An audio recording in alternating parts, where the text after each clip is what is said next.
यत्संकल्पात् तपति तपनो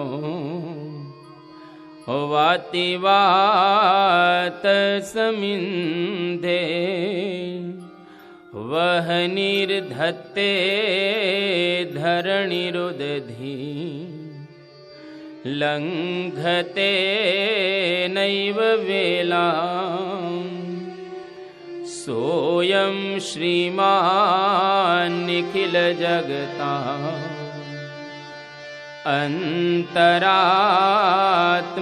अन्तरात्मावतीर्णो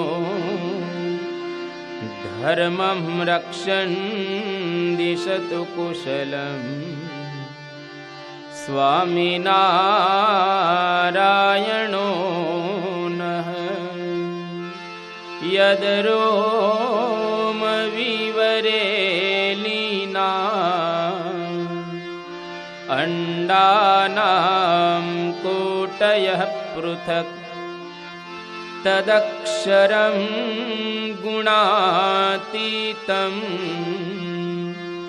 गुणातीतं नमाम्यहम्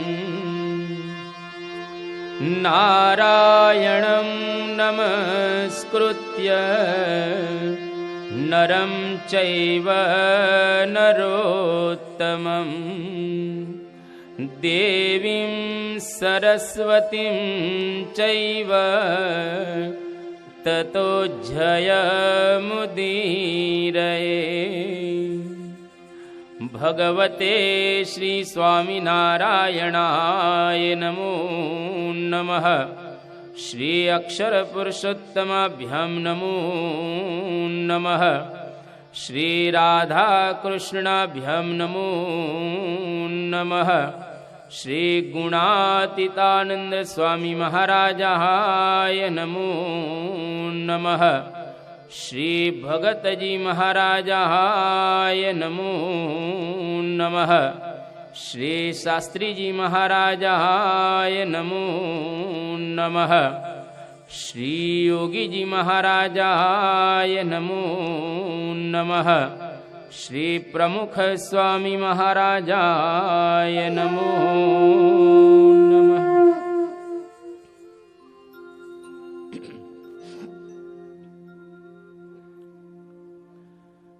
આજે વિશ્વની ઘણી બધી સંસ્કૃતિઓ આવી અને ગઈ, પરંતુ આપણી આ ભારતીય સંસ્કૃતિ, જેને આપણે સનાતન સંસ્કૃતિ તરીકે બિરદાવી રહેલા છીએ, આ સંસ્કૃતિના પાયાની અંદર ત્રણ વસ્તુ આપણને દૃષ્ટિગોચર થાય છે. એક તો ભારત વર્ષની અંદર રહેલા મંદિરો, બીજી આપણી સંસ્કૃતિની વિશેષતા જો કહેવી હોય તો આપણી સંસ્કૃતિની અંદર રહેલા શાસ્ત્રો, અને ત્રીજી વાત આપણા ભારત વર્ષની અંદર રહેલા પૂજ્ય સંતો. સંત, મંદિર અને શાસ્ત્ર એ સંસ્કૃતિનો પાયો ગણાય. એટલા માટે તો અત્યાર સુધીની વર્લ્ડની ઘણી બધી સંસ્કૃતિઓ નષ્ટ ભ્રષ્ટ થઈ ગઈ છે, પરંતુ આપણી આ ભારતીય સનાતન સંસ્કૃતિને કોઈ ઊણી આંચ આવેલી નથી. આપણા આ દેશ ઉપર છેલ્લા લગભગ 2,500 વર્ષમાં ઘણા બધા આક્રમણો થયા. શક આવ્યા, હુણ આવ્યા, ડચ આવ્યા, ફિરંગીઓ આવ્યા, સિકંદર આવ્યો અને મુસલમાનો પણ આવ્યા, અંગ્રેજો પણ આવ્યા અને અન્ય વિધર્મીઓ પણ આ દેશની સંસ્કૃતિને લૂંટવા માટે, નષ્ટ ભ્રષ્ટ કરવા માટે પધાર્યા. પરંતુ છતાંય આપણી સંસ્કૃતિ આજે એવી ને એવી ઇન્ટેક્ટ, અખંડિત રહેલી છે. એનું કારણ શું છે તો કે આપણી અંદર ભવ્યતા અને દિવ્યતા કંઈક જુદા પ્રકારની રહેલી છે. એટલા માટે કવિ ઇકબાલે એક બહુ સરસ વાત કરી કે યુનાન મિશ્ર રોમા સબ મિટ ગયે જહાં સે, अब तक मगर है बाकी नामो निशा हमारा, कुछ बात है कि हस्ती मिटती नहीं हमारी। सदियों रहा है दुश्मन दौरे जहां हमारे, सारे जहां से अच्छा हिंदुस्तान हमारा। આ દેશની અંદર કંઈક એવું રહેલું છે કે જેને લઈ અને લોકોને આ દેશમાંથી હજારો ને લાખો પ્રકારની પ્રેરણાઓ પ્રાપ્ત થાય છે. છેલ્લા 3 દિવસથી 4 દિવસથી આપણે મહાભારત મીમાંસાની અંદર ઘણા વિષયો સાંભળી ચૂકેલા છીએ. મહાભારત આપણને 3 દ્રષ્ટિ બતાવે છે, જેની વાતો પણ આપણે 2 દ્રષ્ટિની સાંભળી ચૂકેલા છીએ. સૌથી પહેલી દ્રષ્ટિ મહાભારતે આપણને બતાવી સ્વદ્રષ્ટિ. માણસ માત્ર પોતાની તરફ જોવું જોઈએ, પોતાનો વિચાર કરવો જોઈએ. બીજા શબ્દોમાં કેવું હોય તો અંતરદ્રષ્ટિ. બહારની દુનિયા તો આપણે જોઈએ છીએ, પરંતુ એની સાથે સાથે અંદરની દુનિયા પણ એક રહેલી છે, એને પણ માણસે નિહાળવી જોઈએ અને જોવી જોઈએ. આ એક દ્રષ્ટિ મહાભારતે આપણને શીખવાડી. બીજી દ્રષ્ટિ ગઈકાલે આપણે વાત કરતા હતા પરદ્રષ્ટિ, એટલે કે બીજાનો પણ આપણે વિચાર કરવો જોઈએ. આપણા શાસ્ત્રોએ ફક્ત આપણા વિચારની જ વાત નથી કરી, પરંતુ સાથે સાથે અન્યનો પણ વિચાર કરવો. આપણા ઘરના સદસ્યોનો વિચાર કરીએ, આપણા પાડોશની અંદર રહેતા હોય એનો વિચાર કરીએ, આપણી આજુબાજુ અન્ય બીજા રહેતા હોય એનો પણ આપણે વિચાર કરીએ. જો એ વિચાર કરીએ તો સાચા અર્થની અંદર આપણે પણ સુખી રહી શકીએ. આ પરદ્રષ્ટિની વાતો પણ આપણે સાંભળી ચૂકેલા છીએ. અને ગઈકાલે જેનો આપણે પ્રારંભ કર્યો હતો એવી પરમાત્મ દ્રષ્ટિ, જેને આપણે બ્રહ્મ દ્રષ્ટિ કહીએ, પરબ્રહ્મ દ્રષ્ટિ કહીએ. ભગવાનને પણ આપણે જોવા જોઈએ, એનો પણ આપણે વિચાર કરવો જોઈએ. એટલા માટે ભગવાનનો વિચાર કરવો કે આલોકની અંદર રહેતા રહેતા એક સમય એવો આવશે કે આ ઘર ખાલી કરવું પડશે. જ્યારે આ ઘર ખાલી કરવાનો વખત આવે એની પહેલા કોક જગ્યાએ એક ઘર બની જવું જોઈએ. જો અન્ય ઘર ન બને તો રોડ ઉપર રખડવું પડે. જેનું પ્રાઇવેટ ઘર ન હોય એ માણસો રોડ ઉપર રખડતા હોય છે. ઉપર કોઈ ઘર ભાડે મળતા નથી. અહીંયા આગળ તો કદાચ ભાડે મળી જાય, ઉપર કોઈ ઘર ભાડે મળતા નથી. એટલા માટે ઉપરનું ઘર પણ એક હોવું જ ઘટે કે જ્યાં આગળ આપણે પરમેનન્ટ રહેવાનું છે. તો પરમાત્મ દ્રષ્ટિની વાતો આપણે ગઈકાલે થોડીક સાંભળી હતી.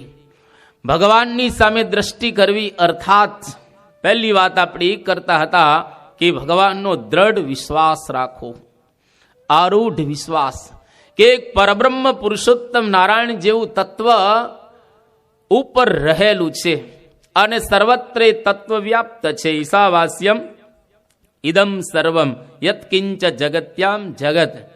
જગતના એક એક કણની અંદર આ તત્વ વિરાજમાન છે.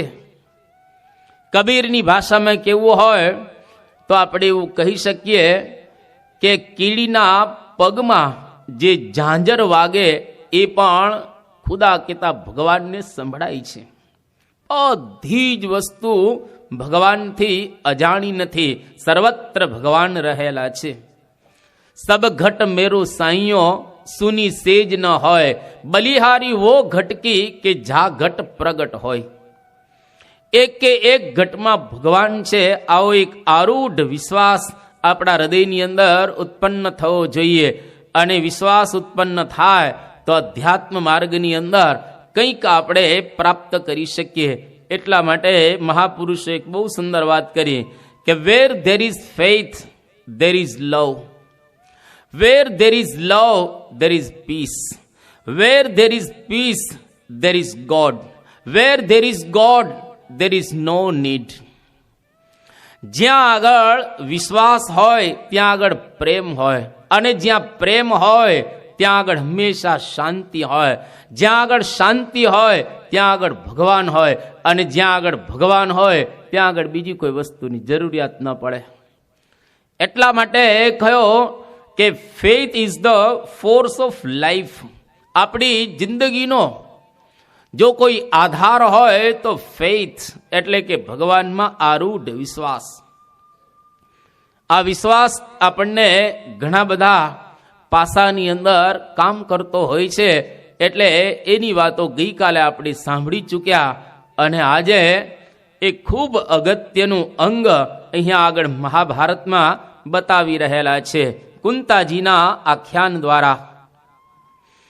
જ્યારે મહાભારતનું યુદ્ધ પૂર્ણ થઈ ગયું, ભગવાન કૃષ્ણચંદ્ર હવે હસ્તિનાપુરથી દ્વારિકા જવા માટે ઉદ્યત થયા છે, અને ભગવાન જેવા રથારૂઢ થયા એ વખતે કુંતા મયા દોડતા દોડતા ભગવાનની પાસે આવ્યા. અત્યાર સુધી ભગવાન હસ્તિનાપુરમાં જ હતા, પરંતુ કુંતા મયા રાજમાતા, એટલે સ્વાભાવિક રીતે રાજમાતાને કામ હોય જ, જુદા જુદા પ્રકારની સરભરાઓ એને કરવાની હોય. ઘણા કામની અંદર સંલગ્ન હતા કુંતાજી, એટલે ભગવાનને બરાબર મળી શક્યા ન હતા. હવે કુંતાજીને ઈચ્છા થઈ કે ઓહો, કૃષ્ણ તો જાય છે, ભગવાન તો જાય છે દ્વારિકાથી હસ્તિનાપુરથી દ્વારિકા. એટલે કુંતાજી દોડતા દોડતા આવ્યા અને ભગવાનના ચરણની અંદર પડી ગયા, અને ભગવાનની પાસે કુંતાજી અદ્ભુત એક માગણી કરે છે. ભાગ્યે જ દુનિયામાં કોઈક આવા ભક્ત હશે જે ભગવાનની પાસે આ પ્રકારનું માગે. કુંતાજી શું માગે છે અહીંયા આગળ કે વિપદ સંતુ નઃ શશ્વ તત્ર તત્ર જગદ્ગુરો ભવતો દર્શનમ યત સ્યાત અપુનર્ભવ દર્શનમ. કે મારા જીવનની અંદર મને હંમેશા માટે વિપત્તિઓ આવે, એટલા માટે કે સંપત્તિની અંદર ભગવાન ભૂલાઈ જાય છે, વિપત્તિની અંદર ભગવાન ભૂલાતા નથી. એટલે ભગવાન નહ, અમારા આખા કુળને તમે વિપત્તિ આપજો, દુઃખ આપજો, જેથી કરી અને તમને ક્યારે અમે ભૂલી ન શકીએ. કુંતાજી દુઃખ માંગ કે લીનો એહી ભક્ત કી રીતિ વે, વિષય સુખ ન લહે સુપન में જાકી પ્રભુ પદ પ્રીતિ વે. કુંતાજીએ ભગવાનની પાસે દુઃખ માગ્યું, અને પોતાના માટે નહીં, આખા ફેમિલી માટે દુઃખ માગ્યું. કુંતાજીએ પોતાના કુટુંબનો કેટલો પ્રેમ સંપાદન કર્યો હશે. એક વ્યક્તિનું દુઃખ આખી ફેમિલી સ્વીકારી લે એટલે, બાકી કોઈ સ્વીકારે નહીં. ભાઈ ભાઈનું દુઃખ સ્વીકારવા તૈયાર નથી. અરે પુત્ર પિતાનું દુઃખ સ્વીકારવા તૈયાર નથી, ને પિતા પુત્રનું દુઃખ સ્વીકારવા પણ તૈયાર નથી. જ્યારે કુંતાજીએ માગેલું દુઃખ ઘરના બધા જ સભ્યો સ્વીકારવા તૈયાર છે, અને કુંતાજીએ ભગવાનની પાસે એટલા માટે દુઃખ માગ્યું કે ભગવાન, જ્યારે જ્યારે અમારી પાસે સંપત્તિ આવી છે ત્યારે ત્યારે અમે તમને ભૂલી ગયા છીએ, અને જ્યારે જ્યારે વિપત્તિ હોય છે, દુઃખ હોય છે, ત્યારે ત્યારે તમારી અમને હંમેશા માટે યાદ રહેલી છે. એટલે તમે અમને દુઃખ જ આપો. અને ખરેખર આપણે બધા જાણીએ છીએ, જ્યારે સુખ હોય ત્યારે કોઈ ભગવાનને યાદ કરતા ને, જેવું દુઃખ આવે, મંદી આવે અથવા તો કંઈ ગડબડ થાય એટલે તરત જ આપણે ભગવાનને યાદ કરીએ કે જરા તેજી આવે, મંદિરે આવીએ, સંતોને પ્રાર્થના કરીએ, ઇધર ઉધર આ દેવોની આરાધના કરીએ. કેમ? તો કે દુઃખ આવ્યું એટલા માટે. તો સુખમાં સાંભળે સુંદરી અને દુઃખમાં સાંભળે રામ. અત્યારની ભાષામાં કેવું હોય તો સુખમાં સાંભળે સોની અને દુઃખમાં સાંભળે રામ. જ્યારે ભગવાન સુખ હોય છે ત્યારે આપણને યાદ આવતા હોતા નથી. એટલે કુંતાજી ભગવાનની પાસે દુઃખ માગે છે. અને ખરેખર શાસ્ત્રકારો અહીંયા આગળ બહુ સુંદર કહે છે કે વિપદો નૈવ વિપદ સંપદો નૈવ સંપદ વિપદ વિસ્મરણમ વિષ્ણુ સંપન્નારાયણ સ્મૃતિ. જેને ખરેખર આપણે વિપત્તિ કહીએ છીએ એ વિપત્તિ નથી, અને જેને આપણે સંપત્તિ કહીએ છીએ એ સાચા અર્થની અંદર સંપત્તિ નથી. પણ સંપત્તિ અને વિપત્તિની વ્યાખ્યા શાસ્ત્રકારો આ પ્રકારની કહે છે કે વિપદ વિસ્મરણમ વિષ્ણોહો, ભગવાન ભૂલાઈ જાય એના જેવી કોઈ વિપત્તિ નથી, અને ભગવાન યાદ રહે એના જેવી કોઈ સંપત્તિ નથી. તો દરેક ક્રિયાની અંદર ભગવાન જો આપણને યાદ રહે તો દુનિયામાં સૌથી વધારેમાં વધારે સંપત્તિવાળા આપણે છીએ. જ્યારે સીતા મૈયા રાવણને ત્યાં હતા અશોક વાટિકાની અંદર, અને હનુમાનજી એની શોધ કરી અને પાછા જ્યારે આવ્યા ઋષ્યમુખ પર્વત ઉપર, એ વખતે રામચંદ્ર ભગવાન હનુમાનજીને કહે છે કે સીતાને કોઈ વિપત્તિ છે, તકલીફ છે? ત્યારે હનુમાનજી કહે છે કે ભગવાન સીતાજીએ તો સંપત્તિ અને વિપત્તિ એની વ્યાખ્યા કંઈક જુદી કરેલી છે. ત્યારે રામચંદ્ર ભગવાન હનુમાનજીને કહ્યું કે હનુમાનજી કહો, સીતાજીના મતે વિપત્તિ શું છે? ત્યારે હનુમાનજી કહે છે કે સાંભળો ભગવાન, એમ કહી અને સીતા વિપત્તિ કોને માને છે એ હનુમાનજીના શબ્દોમાં કે કહ હનુમંત વિપત્તિ પ્રભુ સોઈ, જબ તવ સુમિરન ભજન ન હોઈ. કહ હનુમંત વિપત્તિ પ્રભુ સોઈ, જબ તવ સુમિરન ભજન ન હોઈ. કહ હનુમંત વિપત્તિ પ્રભુ સોઈ, જબ તવ સુમિરન ભજન ન હોઈ. કહ હનુમંત વિપત્તિ પ્રભુ સોઈ, જબ તવ સુમિરન ભજન ન હોઈ. જબ તવ સુમિરન ભજન ન હોઈ. જબ તવ સુમિરન ભજન ન હોઈ. કે જ્યારે તમારું સ્મરણ નથી થતો એ વખતે સીતાજી એવું માને છે કે મારા જીવનમાં વિપત્તિ આવેલી છે. બાકી કોઈ પ્રકારે સીતાજીને ત્યાં આગળ વિપત્તિ નથી. એટલા માટે ખરેખર સંપત્તિ અને વિપત્તિની વ્યાખ્યા આપણા શાસ્ત્રોકારોએ આ પ્રકારની કરેલી છે. એટલે ભગવાન સ્વામિનારાયણ પોતાના એક વચનામૃત ગ્રંથની અંદર બહુ સુંદર વાત કરે છે કે હાલતા ચાલતા ખાતા પીતા સર્વ ક્રિયાને વિશે ભગવાનનું સ્મરણ કર્યા રાખવું. ગુણાતીતાનંદ સ્વામી એવી વાત કરી કે જે માછલું પાણીમાં રહે એવી જ રીતે ભગવાનની મૂર્તિની અંદર રહી અને બધા જ કામ કરવા. એટલા માટે આપણે ઘણી વખત જેમ સાંભળેલું છે કે આગે ધંધા ઓર પીછે ધંધા, ધંધા મધ્ય ધંધા, ધંધા મધ્ય ધ્યાન લગાવે 100 સાહેબ કા બંદા. આગળ ને પાછળ બધો ધંધો જ હોય છે. અને અત્યારે તો 12 મહિનાનું વરસ અને 13 મહિનાનું કામ ખૂટે જ નહીં, ચાલ્યા જ રાખે.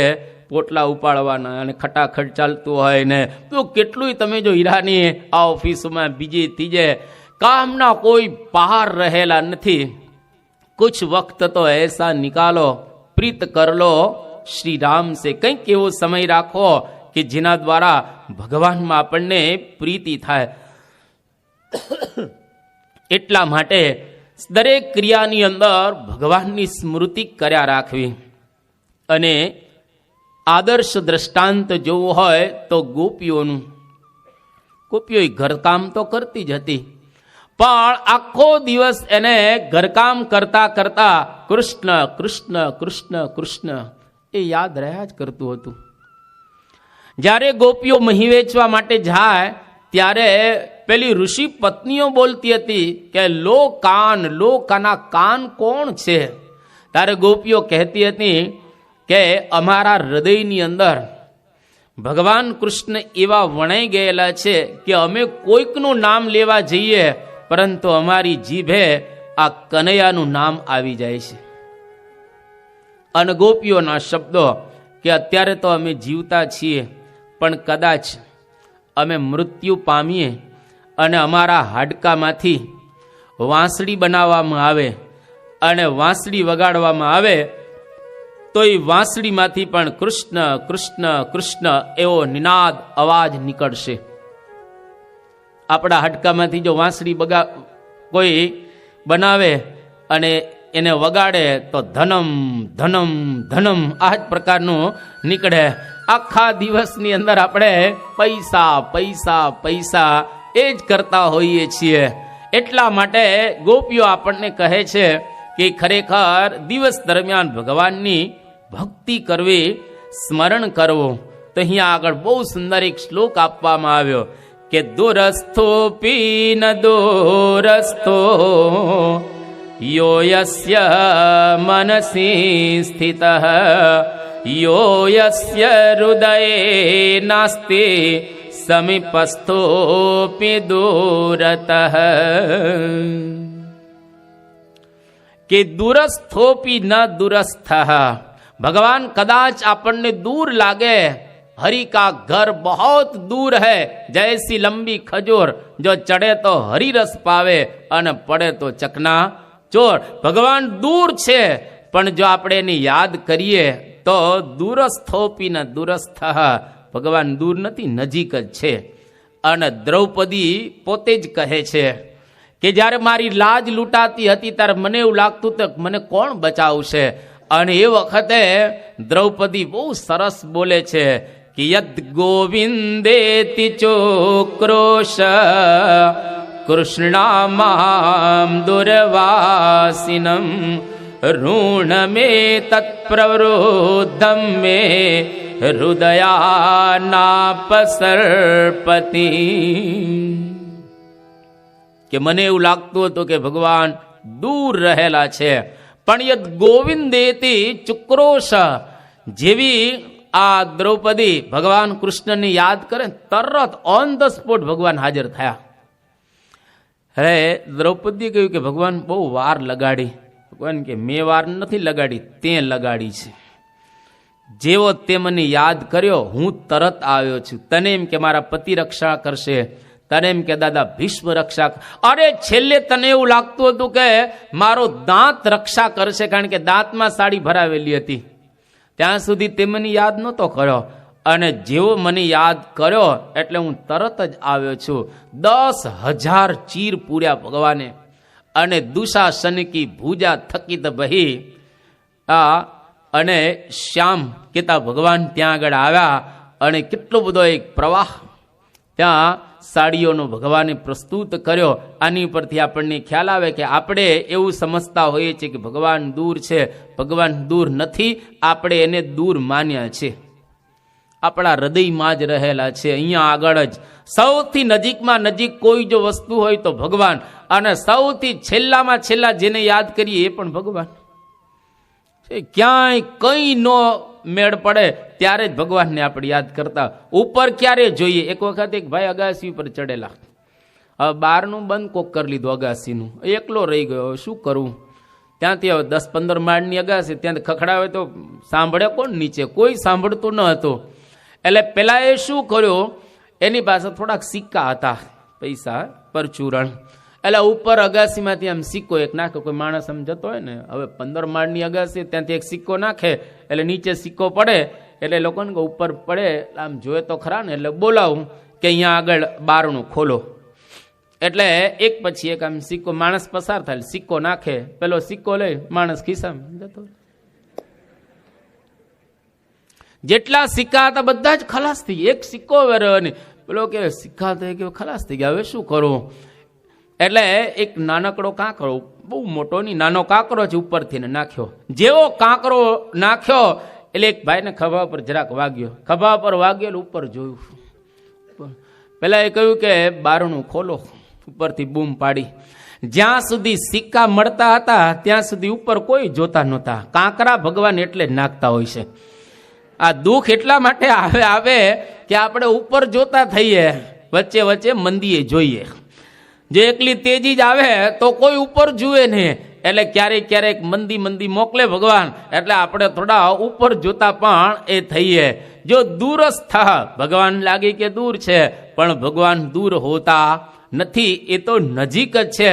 અને જેવા યાદ કર્યા ભગવાનને તરત ભગવાન આવી ગયા. એટલે વિશ્વાસથી નામ સ્મરણ કરવું.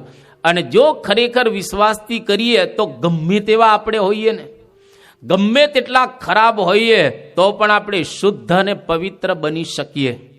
અને હજારો દાખલા છે, ફક્ત એક જ દ્રષ્ટાંત પૂરતું છે. અને આ એક્સ્ટ્રીમ ખરાબ માણસ અને અતિશય સારા થઈ ગયા. કોણ? તો કે વાલિયો લૂંટારો. એના જેવો કોણ ખરાબ ગણાય? વાલિયા લૂંટારા જેવો કોઈ ખરાબ હતો નહીં, પરંતુ છતાંય તમે જુઓ, વાલિયો લૂંટારો વાલ્મીકી ઋષિ બની ગયા. અને વાલ્મીકી ઋષિ એને સીધું નામ તો લીધું જ નથી, રામ રામ બોલ્યા જ નથી. વાલ્મીકી ઋષિ એ તો મરા મરા બોલ્યા હતા. હવે મરા મરા બોલો અને એના દ્વારા વાલ્મીકી બની શકાતું હોય તો એમાં વચ્ચે શું કામ કર્યું હશે? બસ વિશ્વાસ, બીજું કાંઈ નહીં. અને એકદમ આરૂઢ વિશ્વાસ રાખીને ભગવાનનું નામ લીધું. અને તુલસીદાસજી એની શાખ પણ પૂરે છે રામાયણની અંદર. વાલ્મીકીને મળે છે નારદજી વાલિયાને, અને કહે છે કે આ તું બધાને મારે છે તો એ લોકો તારા પાપમાં ભાગીદાર થશે, પૂછી આવ. અને પૂછવા ગયા, પણ બધા કુટુંબના સભ્યો તો ના પાડી દીધી કે વયમ તો ફલ ભાગી ન, અમે તો ફળમાં ભાગીદાર થશો, પાપમાં ભાગીદાર અમે થવાના નથી. અને ત્યાંથી વાલીઓ પાછો આવ્યો અને નારદજીના કહેવાથી ઊંધું નામ લે છે, મરા મરા, પણ વિશ્વાસથી નામ લીધું તું, સ્મરણ કર્યું તો. એટલે પોતે વાલિયામાંથી વાલ્મીકી થઈ ગયા. અને તુલસીએ રામાયણમાં શાખ પૂરી કે જાન આદિ કવિ નામ પ્રતાપ ભય શુદ્ધ કરી ઉલટા જાપું. જાન આદિ કવિ નામ પ્રતાપો ભય શુદ્ધ કરી ઉલટા જાપો. જાન આદિ કવિ નામ પ્રતાપો ભય શુદ્ધ કરી ઉલટા જાપું. જાન આદિ કવિ નામ પ્રતાપો ભય શુદ્ધ કરી ઉલટા જાપો. ઉલટા નામ જપત જગુ ધાના વાલ્મીકી બયે બ્રહ્મ સમાના. ઉલટા નામ જપત જગુ જાના વાલ્મીકી બયે બ્રહ્મ સમાના. મંત્ર જપ મમ દ્રઢ વિશ્વાસા પંચમ ભજન સો વેદ પ્રકાશા. મંત્ર જાપ મમ દ્રઢ વિશ્વાસા પંચમ ભજન સો વેદ પ્રકાશા. મંત્ર જાપ મમ દ્રઢ વિશ્વાસા પંચમ ભજન સો વેદ પ્રકાશા. મંત્ર જાપ મમ દ્રઢ વિશ્વાસા પંચમ ભજન સો વેદ પ્રકાશા.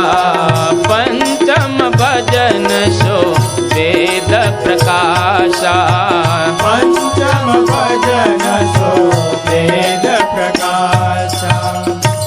મંત્ર જાપ મમ દ્રઢ વિશ્વાસા, એકદમ વિશ્વાસની સાથે આ મંત્ર જાપ થવો જોઈએ. કેચિત વદંતી ગુણહીન જનો જઘન્ય, કેચિત વદંતી ધનહીન જનો જઘન્ય, વ્યાસો વદત્યખિલ શાસ્ત્ર વિશેષ વિઘ્ન, નારાયણ સ્મરણહીન જનો જઘન્ય.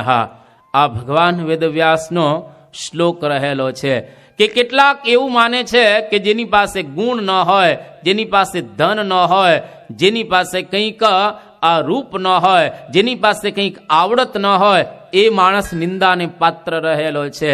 પણ વ્યાસો વદત્ય ખિલ શાસ્ત્ર વિશેષ વિઘ્ન, ભગવાન વેદવ્યાસ કહે છે કે અખિલ શાસ્ત્રોનો જાણનાર એવો હું તમને કહું છું કે નારાયણ સ્મરણહીન જનો જઘન્ય, જે ખરેખર નિયમ રાખી અને ભગવાનને ભજતો નથી, યાદ કરતો નથી, એ ખરેખર નિંદાને પાત્ર રહેલો છે, ધિક્કારને પાત્ર રહેલો છે. એટલે જેટલો સમય ભગવાનનું ભજન થાય એટલો સમય જ આપણો સાચો સમય આ પૃથ્વી પર વ્યતીત થયેલો ગણાય. બાકી તો એમને એમ ગયેલો છે. અને જ્યારે આલોકમાંથી વિદાય લેશું તો કશું જ આવશે નહીં. જેટલું ભજન કર્યું હશે આવી પારાયણમાં, આવી પ્રવચનમાળામાં, અથવા તો ઘરે પૂજામાં જેટલા સમય આપણે બેઠા હશું એટલું જ કામનું, બાકી પૂરું થઈ ગયું. એટલા માટે જુઓ, રાજમાતા કુંતા રાજની અંદર કામમાં ફસાયેલા હતા. ભગવાન કૃષ્ણની પાસે કેવી માગણી કરે કે અમને દુઃખ જ આપજો, જેથી કરીને તમે ભૂલાવ નહીં. કારણ કે સંપત્તિમાં તો ભૂલાઈ જાય છે, એટલે તમે અમને દુઃખ આપજો. હું એવું કહેવા માગતો નથી કે તમે સંપત્તિની અંદરથી ધીરે ધીરે વિરક્ત થાવ, પણ સંપત્તિ ભલે ને હોય આપણી પાસે, સંપત્તિની વચ્ચે આપણે આપણું નામ ક્યાં ભૂલી જઈએ છીએ, આપણે આપણું ગામ ક્યાં ભૂલી જઈએ છીએ. પૂછવામાં આવે કે તમારું નામ, તો ધીરુભાઈ પાટી, તરત જ આપણે ફટાક કરતા આપણે બોલીએ, આપણું નામ તરત જ આપણને યાદ આવી જ જાય. ભલે ને ઊંઘમાંથી કોઈ ઉઠાડે તોય તરત જ આપણે બોલીએ. જેમ નામ યાદ રહે છે, ગામ યાદ રહે છે, જાતિ પાતિ મા બાપ યાદ રહે છે, એવી જ રીતે એક ઓર તત્વ મૂકી દેવું, ભગવાન. જો એને શ્વાસમાં વણી લીધેલા હોય તો કોઈ દિવસ તકલીફ ન પડે. હમણાં આપણે 11 વાગે પૂરું કરવાના છીએ. આજે જ રાત્રે તમારા ઘરે જઈ અને એક પ્રયોગ કરજો. અને ખરેખર આ મહાભારત અને આપણા ગ્રંથોએ આ પ્રયોગ બતાવેલો છે. યોગ શાસ્ત્રનો આ એક પ્રયોગ રહેલો છે. યોગશ્ચિત્ત વૃત્તિ નિરોધ.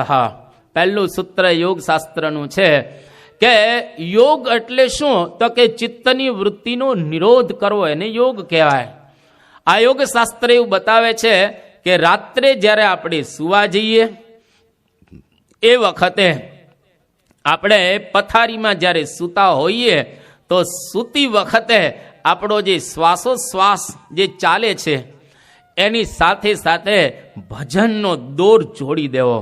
શ્વાસ લઈએ, શ્વાસ કાઢીએ, એની સાથે જે ઈષ્ટદેવને માનતા હોય, સ્વામિનારાયણ સ્વામિનારાયણ સ્વામિનારાયણ, કૃષ્ણ કૃષ્ણ કૃષ્ણ, રામ રામ રામ, માતાજી માતાજી માતાજી, જેને આપણે માનતા હોય તેને એની સાથે સાથે જો ભેળવી દઈએ તો ધીરે ધીરે આપણને ખબર પણ ન પડે અને નામ લેવાતું જાય.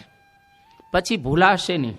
ગમે તેવી ક્રિયા કરશો, ક્રિયા પણ થશે અને આ ભગવાનનું નામે નહીં ભૂલાય. જો આપણે, તમે ગાડી ચલાવો છો, બધા જ ગાડી ચલાવતા ચલાવતા વાત કરો છો, ભૂલી જાઓ છો. ગાડી ચલાવતા ચલાવતા વાતે ચાલુ હોય ને ગાડીએ ચાલુ હોય, એ બ્રેક એ મારતા હો, એક્સેલેટર અને સ્ટિયરિંગ એ ફેરવતા હો, ઇધર ઉધર જોતા હો, અને છતાંય વાતે કરતા હો ફોનમાં કે બીજી ત્રીજી રીતે.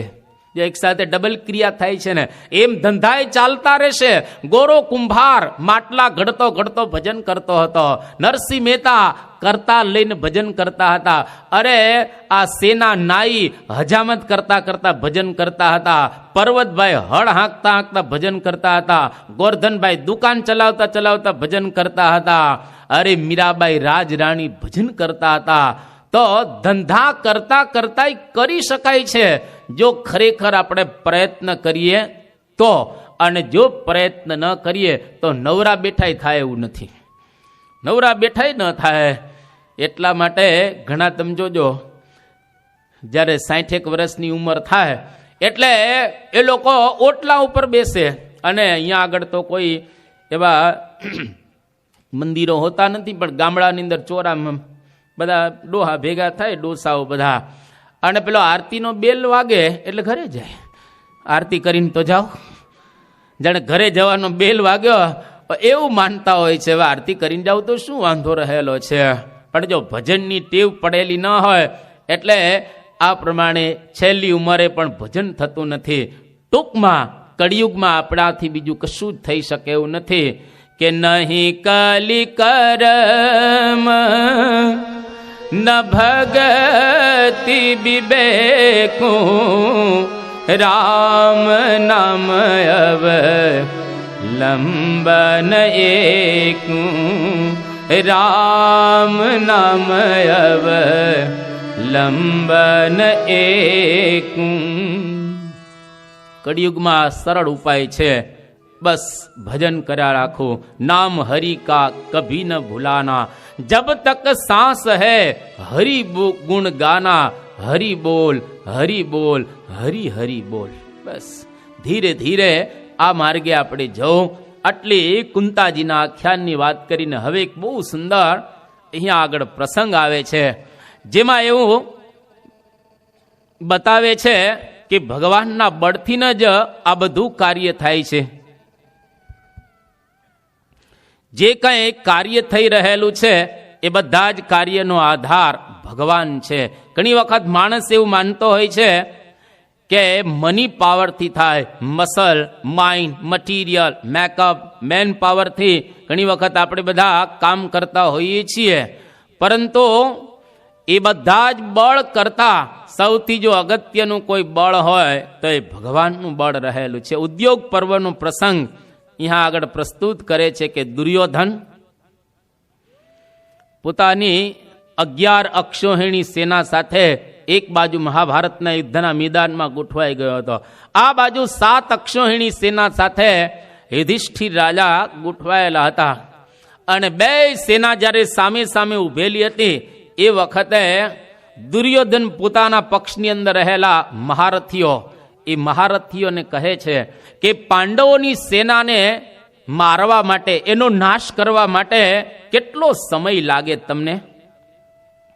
દુર્યોધન એક એકને પૂછે છે. સૌથી પહેલા ભીષ્મ અને દ્રોણને પૂછે છે કે આ પાંડવોની 7 અક્ષોહિણી સેના નાશ કરતા તમને કેટલો સમય લાગે? ત્યારે બંને જણા એવું કહે છે કે 1 માસમાં, 1 જ મહિનામાં આ સેનાનો અમે નાશ કરી નાખીએ. કૃપાચાર્યને કહેવામાં આવ્યો કે પાંડવોની સેના નાશ કરતા તમને કેટલો સમય લાગે? કૃપાચાર્યએ કહ્યું કે 2 માસમાં હું નાશ કરી નાખું એકલો. અશ્વત્થામાને પૂછ્યું કે કેટલા દિવસ તને લાગે? તો કે 10 દિવસ. કર્ણને પૂછવામાં આવ્યું કે તને? તો કર્ણે કે 5 દિવસમાં પાંડવોની 7 અક્ષોહિણી સેના નાશ કરી નાખું. એ વખતે યુધિષ્ઠિરને ચિંતા થવા લાગી, ઘર 5 દિવસમાં આ લોકોની પાસે આટલી બધી તાકાત રહેલી છે. ત્યારે યુધિષ્ઠિરની ચિંતા અતિશય વધી ગઈ. એ વખતે અર્જુનની સામે જોઈ અને યુધિષ્ઠિર બોલે છે કે અર્જુન, આ કૌરવોની સેના કેટલા સમયમાં નાશ કરી શકાય? અને એ વખતે અર્જુન કૃષ્ણ ભગવાનની સામે જુએ છે અને કૃષ્ણ ભગવાનની સામે જોઈને અર્જુન અદ્ભુત બોલે છે કે અપેતુ તે મનસ્તાપો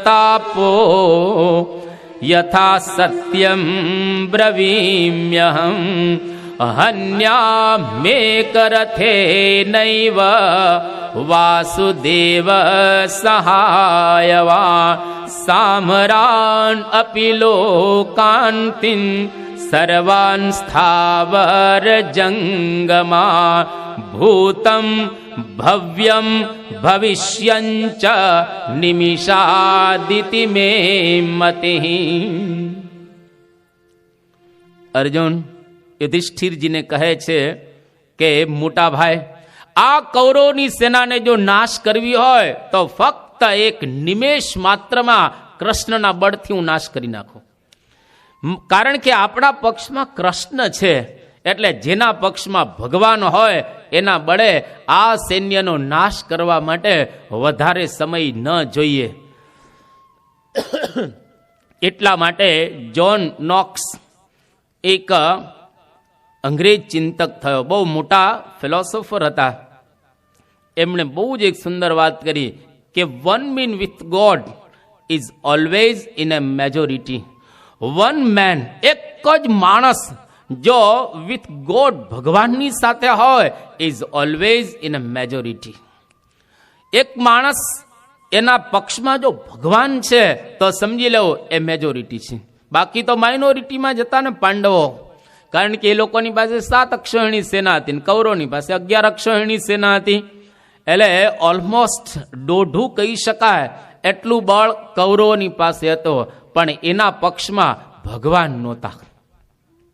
અને જેના પક્ષમાં ભગવાન હોય એ હંમેશા મેજોરિટીમાં જ હોય, અને એનો હંમેશને માટે જય જ થાય, એમાં કોઈ શંકાને સ્થાન રહેલું. ભલે તમારી પાસે સાધનો ન હોય, તમારી પાસે સગવડ ન હોય, તમારી પાસે મેન પાવર ન હોય, કશું જ તમારી પાસે ન હોય, છતાં પણ તમે વિજય પ્રાપ્ત કરી શકો ને કામ કરી શકો. એનું મૂર્તિમાન દ્રષ્ટાંત જોવો હોય તો આ BAPS સંસ્થા. જે વખતે શાસ્ત્રીજી મહારાજે આ સંસ્થાનો પ્રારંભ કર્યો ત્યારે બ્રહ્મ સ્વરૂપ શાસ્ત્રીજી મહારાજની પાસે નાણાં, માણા, પાણા અને દાણા, 4માંથી એકેય નહોતું. હવે નાણાં ન હોય, માણા ન હોય, દાણા ન હોય અને પાણાય ન હોય, પથ્થરે ન હોય, એમાં શું કામ કરી શકીએ આપણે? પણ છતાંય શાસ્ત્રીજી મહારાજની પાસે સ્વામિનારાયણ ભગવાન હતા, એની સાથે હતા. તો એને લઈને તમે જુઓ BAPS સંસ્થાના પાયા કેટલા શાસ્ત્રીજી મહારાજે અદ્ભુત નાખ્યા. જ્યારે 4માંથી એકેય વસ્તુ ન હતી ત્યારે શાસ્ત્રીજી મહારાજે બોચાસણ, સારંગપુર, ગોંડલ, અટલાદરા અને ગઢડા કેટલા મોટા શિખરબદ્ધ મંદિરો બાંધ્યા. આકાશને અડે એવા સારંગપુર જેવા મંદિરનો પાયો નાખ્યો. જે વખતે ખાંભડામાંથી જોડી આવે, લાઠીદળમાંથી છાસ આવે અને કેરોસીનના ડબ્બાની અંદર ખીચડી રંધાતી હોય, એ વખતે શાસ્ત્રીજી મહારાજ આવા ગગનચુંબી મંદિરો બાંધે. એ કોના બળે બાંધે? ભગવાનના બળે. જો આપણી પાસે ભગવાનનું બળ હોય, ભગવાન આપણા પક્ષમાં હોય તો બધું જ રહેલું છે. એટલા માટે ભગવાનનું બળ રાખવું. અને આજે તમે જુઓ પ્રમુખ સ્વામી મહારાજ 1995માં વેસ્ટર્ન વર્લ્ડની અંદર પહેલું આપણે મંદિર બાંધ્યું લંડનમાં. આ જ્યારે મંદિર બંધાયું એ વખતે ત્યાં લંડનની અંદર હરિભક્તોની સ્થિતિ બહુ સામાન્ય હતી. 1100 જણાએ જ ફક્ત ધર્માદો આપ્યો હતો, 1100 આખા ઇંગ્લેન્ડમાંથી. પણ છતાંય આજે તમે મંદિર જુઓ તો તમને લાગે કે કેટલું અદ્ભુત મંદિર આ બાંધ્યો. 4 વખત હરિભક્તોએ ધર્માદો આપ્યો ત્યારે તો આ મંદિર બંધાયેલું છે. પણ પ્રમુખ સ્વામી મહારાજને વિશ્વાસ હતો કે ભગવાન સ્વામિનારાયણ આપણી સાથે છે એટલે ચોક્કસ બંધાય. જો કોઠારી સ્વામી વધારે આપણે એમને તાલીઓથી અભિવાદન કરીશું.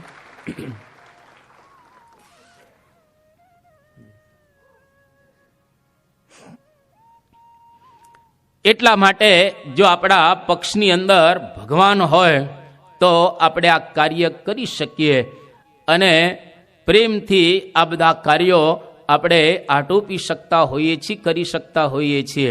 એટલે ભગવાનના બળ વિના બધું જ શૂન્ય છે. મહાભારતમાં પ્રસંગ આવે છે કે અર્જુન એ અતિરથી હતો અને જ્યારે અર્જુન ખાલી ગાંડી વાટલું ઉપાડે, જો એ તો હજુ ચડાવ્યું તો છે જ નહીં, સરસંધાન પણ કરેલું નથી, ધનુષ્ય ખાલી નીચે પડેલું હોય, અર્જુન ખાલી આમ ઉપાડે, આટલું ઉપાડે એમાં શું?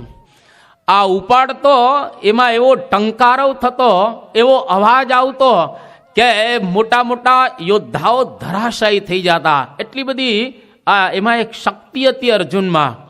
એનું ખાલી આમ ધનુષ્ય ઉપડે ત્યાં જ લોકોને કહો હવે મરી ગયા આપણે.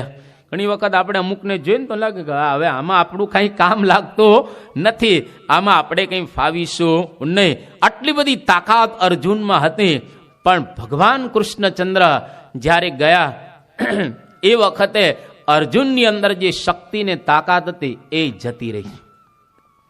અને એનું પ્રમાણ અહીંયા આગળ બહુ સુંદર કહે છે કે તદ્વૈ ધનુસ્તૈષવ સરથો હયાસ્તે સોહમ રથી નૃપતયો યતયાનમંતિ સર્વં ક્ષણેન તદભૂત સદીશ રિક્તમ ભસ્મન હુતમ કુહકરા ધમિવોપ્તમુષ્યામ તદ્વૈ ધનુસ્તૈષવ સરથો હયાસ્તે, કે એનું એ ધનુષ્ય, એનું એ બાણ, એના એ ઘોડા, એના એ રથ અને એનું એ બધું જ હતો.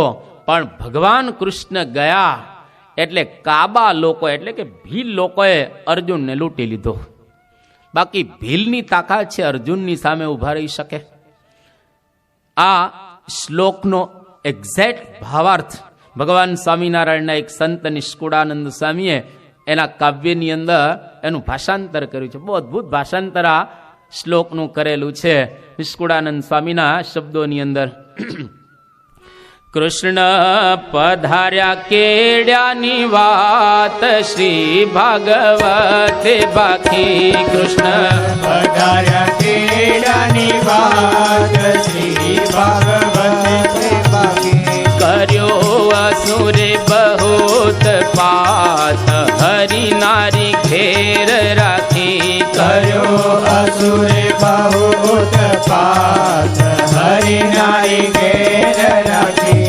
અર્જુનનું ન ઉપજ્યો કાય ગાંડીવ ઘણું એ હતું. અર્જુન ઉપજ્યો કાય ગાંડીવ ઘણું એ હતું. તોય ન થઈ તેહની સા કે બુઢા પણ આવ્યું નહોતું. સોય ન થઈ તેહની સોય બુઢા પણ આવ્યું નહોતું. માટે પ્રભુ ગયા પછી એમ થાય તેના સંશય સિયા. માટે પ્રભુ ગયા પછી એમ થાય તેના સંશય સિયા. સમાસમ રહે કહો કે મધ્યના રખવાળ ગયા. સમાસમ રહે કહો એમ જેના રખવાળ ગયા. માટે સમજી સર્વે સુજાણ વચનમાં વળગી રેજો. માટે સમજી સર્વે સુજાણ વચનમાં વળગી રહેજો. કહે નિષ્કુળાનંદ નિર્વા કઠણ પડ આવી છે જો. કહે નિષ્કુળાનંદ નિર્વાણ કઠણ પણ આવી છે જો. કહે નિષ્કુળાનંદ નિર્વાણ કઠણ પડ આવી છે જો. કહે નિષ્કુળાનંદ નિર્વાણ કઠણ પણ આવી છે જો. સમો સમો બળવાન નહીં પુરુષ બળવાન. કાબે અર્જુન લૂંટ્યો વહી ધનુષ વહી બાણ. જો ભગવાન ગયા એટલે બળે જતો રહ્યો. જે કંઈ બળ હતો એ બધું જ ભગવાનનું બળ હતો. યુધિષ્ઠિર જ્યારે અર્જુનને પાછો દ્વારિકાથી હસ્તિનાપુર આવ્યો ત્યારે પ્રશ્ન પૂછે છે. થોડાક મહાભારતમાં કેટલા અદ્ભુત પ્રશ્ન પૂછે છે કે નહ સ્વજનાહ સુખમ આસ્તે. શું આપણા સ્વજનો ત્યાં આગળ સુખી છે? કૃષ્ણ અને બલરામ ત્યાં આગળ મજામાં છે? અનિરુદ્ધ અને પ્રદ્યુમ્ન મજામાં છે? કૃષ્ણના સેવકો તો કુશળ છે ને? તારું મુખ કેમ મ્લાન થઈ ગયું, કરમાઈ કેમ ગયું છે? તારાથી કંઈ નિંદનીય કામ તો નથી થયું ને? અને કોઈનાથી તું હાર્યો તો નથી ને? આટલા પ્રશ્નો જ્યારે યુધિષ્ઠિર પૂછે છે ત્યારે અર્જુન એક જ શ્લોક બોલે છે, અદ્ભુત બોલે છે કે વંચિતો હમ મહારાજ હરિણા બંદરૂપિણા એન મે પહતમ તેજો દેવ વિસ્માપનમ કે વંચિત અહમ મહારાજ. હે મહારાજ, મારા જે મિત્ર કૃષ્ણ ભગવાન હતા એ મારો ત્યાગ કરીને જતા રહ્યા. બધું જ હવે ગયેલું છે. જે કંઈ હતો એ એનું હતો એ મારી પાસેથી બધું જ હવે લૂંટાઈ ગયું છે. એને લઈ અને આ પરિસ્થિતિ સર્જાયેલી છે. એટલા માટે જે કંઈ બળ છે ભગવાનનું છે. જો આવું ખરેખર આપણે માનીએ તો જગતમાં બહુ આનંદથી આપણે રહી શકીએ.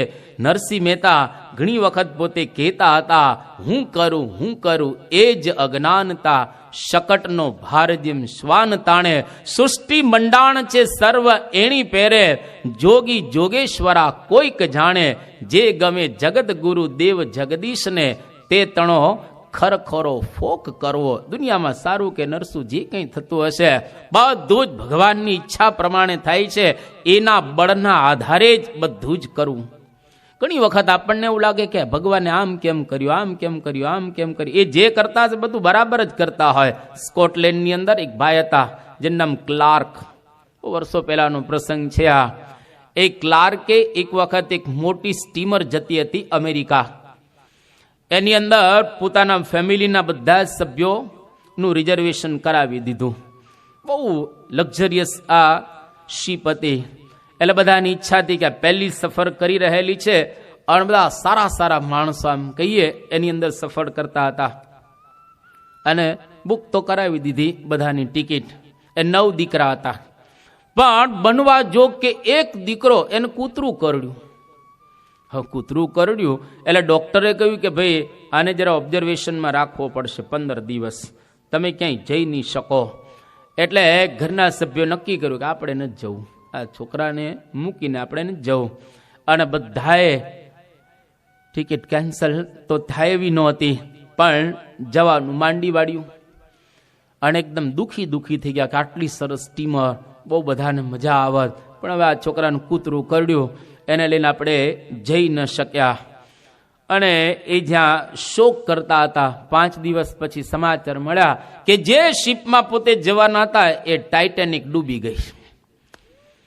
જવાના હતા એ ટાઇટેનિક ડૂબી ગઈ અને બધા જ બચી ગયા. એટલે 8 છોકરા મા બાપ એ ઓલા છોકરાને શાબાશી આપવા અભિનંદન કે તારે લઈને આમ બચી ગયા. જો તું સાજો હોત તો આપણે બધા જ સફર કરત. એટલે ભગવાનને બચાવવા હતા. ભગવાનને બચાવવા હોય એટલે આ પ્રમાણે કરતા હોય. એટલે જગતની અંદર જે કંઈ થતું હશે એ બધું જ ભગવાનની ઈચ્છા પ્રમાણે થાય છે. એટલે ભગવાનના બળે આપણે પણ રાજી રહેવું. કરતા એ છે માનવ જાણે મેં કર્યું, અને કરતલ દૂજો કોઈ, આદરા અધૂરા રહે અને હરી કરે સો હોય. એટલે એના બળેથી જો આપણે સંસારની અંદર કાર્યો કરીએ તો વાંધો ન આવે. શંકર ભગવાન પાર્વતીજીને કૈલાસ પર્વત ઉપર રામાયણ સંભળાવતા હતા. એક વચ્ચે એવી વાત કરી એ કે સતી આપણને બધાને ભગવાન છે નચાવતા. આમ તો શંકર ભગવાન પોતે મહાદેવ કહેવાય, પણ એ પોતે કહે છે કે દરેકને ભગવાન નચાવે છે. જો એના બળે આપણે રહીએ તો કોઈ પ્રકારનો વાંધો ન આવે એમ કહી અને શંકર ભગવાન પાર્વતીજીને કહે છે કે ઉમા દારૂ જોશીત કિનાઈ, सब ही नचावत राम गोसाई. ओ मातारू जो हित की नाई, सब ही नचावत राम गोसाई. ओ मातारू जो शीत की नाई, सब ही नचावत राम गोसाई. ओ मातारू जो शीत की नाई, सब ही नचावत राम गोसाई. सब ही नचावत राम गोसाई. सब ही नचावत राम गोसाई. મહાભારતના યુદ્ધના મેદાનમાં જ્યારે પૂર્ણ થઈ ગયો એટલે મળદાનો ઢેર પડેલો હતો. એ વખતે શમીક ઋષિ પોતાના શિષ્યોની સાથે યુદ્ધના મેદાનમાં જાય છે. મળદા જ એક જગ્યાએ એના શિષ્યની પગની પાની એક ઘંટને વાગી. ઘંટ આમ પડી ગયો. એની નીચેથી 2 બચ્ચા એકદમ આમ ઉડતા બહાર નીકળ્યા. આજુબાજુ મળદા છે. આ 2 બચ્ચા એકદમ બહાર નીકળે છે. ત્યારે શમીક ઋષિને એના શિષ્યો કહે છે કે આ કેમ જીવતા અહીંયા આગળ રહ્યા? તો ત્રિકાળ જ્ઞાની શમીક કહે છે કે જ્યારે યુદ્ધ ચાલતું હતું એ વખતે એક ચકલી એ સગર્ભા હતી અને ચકલીને બાણ વાગી ગયો. જેવી ચકલીને બાણ વાગ્યો એટલે તરત એ તો મરી ગઈ, પણ જેવી પડી પૃથ્વી ઉપર એટલે એ સગર્ભા હતી એટલે એના 2 ઈંડા એ પૃથ્વી પર પડ્યા, પણ એ તૂટ્યા ન હતા. હવે ઈંડું સેવાય ત્યારે કે જ્યારે એની પાંખ ઉપર મૂકવામાં આવે એટલે ગરમી થાય એટલે ઈંડું સેવાય, એમાંથી બચ્ચું થાય. બરાબર એ જ વખતે બન્યું એવું કે એક હાથી ત્યાં આગળ ચાલતો હતો અને એને બાણ વાગ્યું હાથીને બાણ વાગ્યું એટલે ઘંટ પડી ગયો, અને ઘંટ એવો સરસ રીતે પડ્યો આ ઈંડા ઉપર કે ઘંટને લઈને અને ઈંડાને પેલી ગરમી મળી ગઈ, કે એનું રક્ષણ થયું, ગરમી મળી અને આખું યુદ્ધ પૂર્ણ થઈ ગયું. ઘંટ ત્યાંનો ત્યાં જ પડેલો. એ વખતે અત્યારે કે તમારા પગ વાગ્યો અને ઘંટ આમ બહાર એને પડી ગયો, એને લઈને અંદરના 2 બચ્ચા બહાર નીકળ્યા. જો આને કોને બચાવ્યા? ભગવાનનું કર્તવ્ય. આટલા બધા મરી ગયા છે, હવે ઘંટ ક્યાં હલ્યો નહીં અને કચરાઈ ગયા નહીં, કંઈ ન થયો. ભગવાનના બળેથી એનું ધાર્યું જ બધું થતું હોય છે. આપણે એવું લાગે કે આપણે બધું કરતા હોય છે, આપણે કંઈ કરતા ને ભગવાન આપણને નચાવતા હોય છે, અને જે પ્રમાણે એમની ઈચ્છા થાય એ પ્રમાણે બધું કર્યા રાખતા હોય છે. એટલે સ્વામિનારાયણ ભગવાન બહુ સુંદર 1862 અંદર એક પત્ર લખે છે. બહુ સુંદર પત્ર ભગવાન સ્વામિનારાયણ લખે છે, સત્સંગીઓ પત્રે. એવો સુંદર પત્ર લખ્યો કે કોઈ મંત્ર જંત્ર નાટક ચેટક આ ક્યાંય શ્રદ્ધા નહીં રાખવાની, કોઈ પ્રકારના દોરા ધાગા માદડિયું એમાં શ્રદ્ધા નહીં રાખવાની. એક પરમ સત્તા ભગવાન છે એની અંદર જ આપણે શ્રદ્ધા રાખવાની. એ જ બધું જ કરતા હોય છે.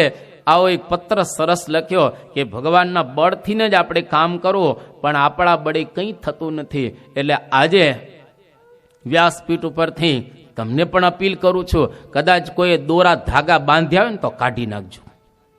કદાચ આ ઘણા ગળામાં બાંધતા હોય છે, ઘણા અહીં માદડી બાંધતા હોય, ઘણા અહીંયા આગળ બાંધતા હોય છે. કોઈ દોરા ધાગાની અંદર કશું જ હોતું નથી. તમે માદડીઓ ખોલશો ને તો અંદરથી શું નીકળશે? રાખ નીકળશે. એટલે આ કોઈની શ્રદ્ધાને તોડવા માટે વાત નથી કરતો, આ વાસ્તવિકતા રહેલી છે. આમાં શ્રદ્ધા તૂટતી નથી, શ્રદ્ધા વધે છે. માદરડીની અંદર કંઈ ન હોય અને માદરડી ગળામાં બાંધેલી હોય ને બાળક, નાના ઘણા બાળકોના ડોકની અંદર માદરડી હોય છે અને બિચારો સુવે બાળક તેને વાગે ઘણી વખત. એટલા માટે માદરડીની જરૂર નથી. આપણે હિન્દુ છીએ એટલે શુદ્ધ કંઠી બાંધવી તુલસીની, જે ધર્મને માનતા, જે સંપ્રદાયને માનતા હોત. બાકી બીજી કોઈ માદરડી, હા નાડા છેડી તમે પ્રેમથી બાંધો અથવા તો રક્ષા રાખડી તમે બાંધો બરાબર છે, પણ આપ જુદા જુદા પ્રકારના કેટલા અમુક તો અહીંયા બાંધે દોરો, અહીં બાંધે ને ગળામાં 4-4, 5-5 દોડા બાંધી ઘણી વખત તો દોરા હડી જાય ત્યાં સુધી કાઢતા હોતા નથી. એટલા માટે આ કોઈ દોરાની જરૂરિયાત નથી. જો શુદ્ધ ભાવે આપણે ભગવાનની ભક્તિ કરતા હોય તો. એટલે ક્યારેય અંધશ્રદ્ધામાં આપણે માનવું નહીં. શુદ્ધ શ્રદ્ધા રાખવી, દેખથી શ્રદ્ધા રાખવી, અંધશ્રદ્ધા ક્યારેય ન રાખવી. એટલે અહીંયા આગળ આ વાત કરીને હવે ફક્ત 2 જ વાત કરવા માગે છે. અહીંયા આગળ મહાભારતમાં એક વાત એ કરે છે કે ભગવાન દિવ્ય છે. આપણા જેવા દેખાતા હોય ભગવાન, પણ એ આપણા જેવા છે નહીં. આલોકની અંદર આવે તો પણ એ ભગવાન દિવ્ય રહેલા છે અને શુદ્ધ અને પવિત્ર રહેલા છે. ભલે એનો માણસનો આકાર હોય. ગીતાની અંદર ભગવાન કૃષ્ણ બોલે છે કે જન્મ કર્મ ચ મે દિવ્યમ એવમ યો વેત્તિ તત્વતઃ ત્યક્તવા દેહમ પુનર્જન્મ નૈતિ મામેતિ સોર્જુન. હે અર્જુન, મારા જન્મ ને કર્મ 2 દિવ્ય છે. ભગવાનનો જન્મ થાય એ દિવ્ય અને ભગવાન જે કરે ને એ દિવ્ય. જુઓ અહીંયા આગળ મહાભારતમાં અભિમન્યુ અને ઉત્તરા થકી પરીક્ષિતનો જન્મ થાય છે અને બહુ સ્પષ્ટ મહાભારત લખે છે આશ્વમેધિક પર્વની અંદર. પરીક્ષિત રાજાનો જેવો જન્મ થયો એ વખતે રાજા મરેલા હતા, મૃત હતા, મરદાના રૂપમાં જ બહાર આવેલા હતા માતાના ગર્ભમાંથી. અને ઉત્તરાએ કૃષ્ણ ભગવાનને પ્રાર્થના કરી કે તમે ભગવાન છો તો મારા બાળકને જીવતો કરો. ભગવાન દિવ્ય કેવા છે એનો અહીંયા આગળ પુરાવો કે મારા બાળકને તમે જીવતો કરો. એટલે કૃષ્ણ ભગવાન પાણીની અંજલિ છાટે છે આ પરીક્ષિત રાજા ઉપર. પાણીની અંજલિ છાટીને શું બોલે છે અહીંયા આગળ કે ન બ્રવીમ્યુત્તરે મિથ્યા સત્યમેતદ ભવિષ્યતિ એષ સંજીવયામ્યેનમ પશ્યતામ સર્વદેહિના. હે ઉત્તરા, હું ખોટું નથી બોલતો. બધાના દેખતા તારા બાળકને હું જીવતો કરીશ. હમણાં જ તારા બાળકને જીવતો કરીશ. અને અંજલિ છાટીને હવે ભગવાન જીવતો કરતા પહેલા કયો શ્લોક કહે છે? આની ઉપરથી આપણને ખબર પડે કે કૃષ્ણ ભગવાન દિવ્ય હતા. બાકી તમે આમ જો ભાગવત અથવા અન્ય ગ્રંથો વાંચો, બ્રહ્મવૈવર્ત પુરાણ, તો ખરેખર લાગે કે કૃષ્ણ પદે પદે ખોટું બોલતા એવું આપણને દેખાય અને પદે પદે કંઈક જુદું ચરિત્ર કરતા દેખાય. પણ ભગવાન અહીંયા આગળ શું કહે છે કે નોક્ત પૂર્વમ મયા મિથ્યા સ્વૈરેષ્વપી કદાચન ન ચ યુદ્ધાત પરાવૃત્ત તથા સંજીવતામયમ ઇતિ યુક્તો વાસુદેવેન સ બાલો ભરતર્ષભ શનૈઃ શનૈર્મહારાજ પ્રસ્પંદત સચેતન. આ એક જ શ્લોક મહાભારતમાં પૂરતો છે. ભગવાન કૃષ્ણચંદ્ર દિવ્ય છે એની સાક્ષી પૂરતો. ભગવાન અહીંયા આગળ કહે છે કે નોક્ત પૂર્વ મયા મિથ્યાસુ મિથ્યા સ્વૈરેષુ અપી કદાચન. હું કોઈ દિવસ રમતમાં પણ જો જૂઠું ન બોલ્યો હોઉં અને ન યુદ્ધાત પરાવૃત્ત, યુદ્ધમાંથી કોઈ દિવસ હું પાછો ન ફર્યો હોઉં તો આ બાળક જીવ. હવે જરાસંધની સામે 17 વખત તો તમે ભાગ્યા હતા. એક વખત નહીં, 17 વખત. તમે વાંચો ભાગવત. છતાંય કૃષ્ણ શું બોલે છે કે એક પણ વખત જો યુદ્ધમાંથી ભાગ્યો ન હો તો આ બાળક જીવતો થાય. હવે આ બે ચરિત્રને કઈ મેળ છે? અને છતાંય પેલો બાળક જીવતો થાય છે. એનો મતલબ શું થયો કે ભગવાન જે કરતા હશે એ દિવ્ય જ કે એમાં આપણી દ્રષ્ટિ કાંઈ પહોંચે નહીં. પેલી ગોપીઓ એને દુર્વાસાને જમાડવા હતા અને વચ્ચે યમુના નદી હતી.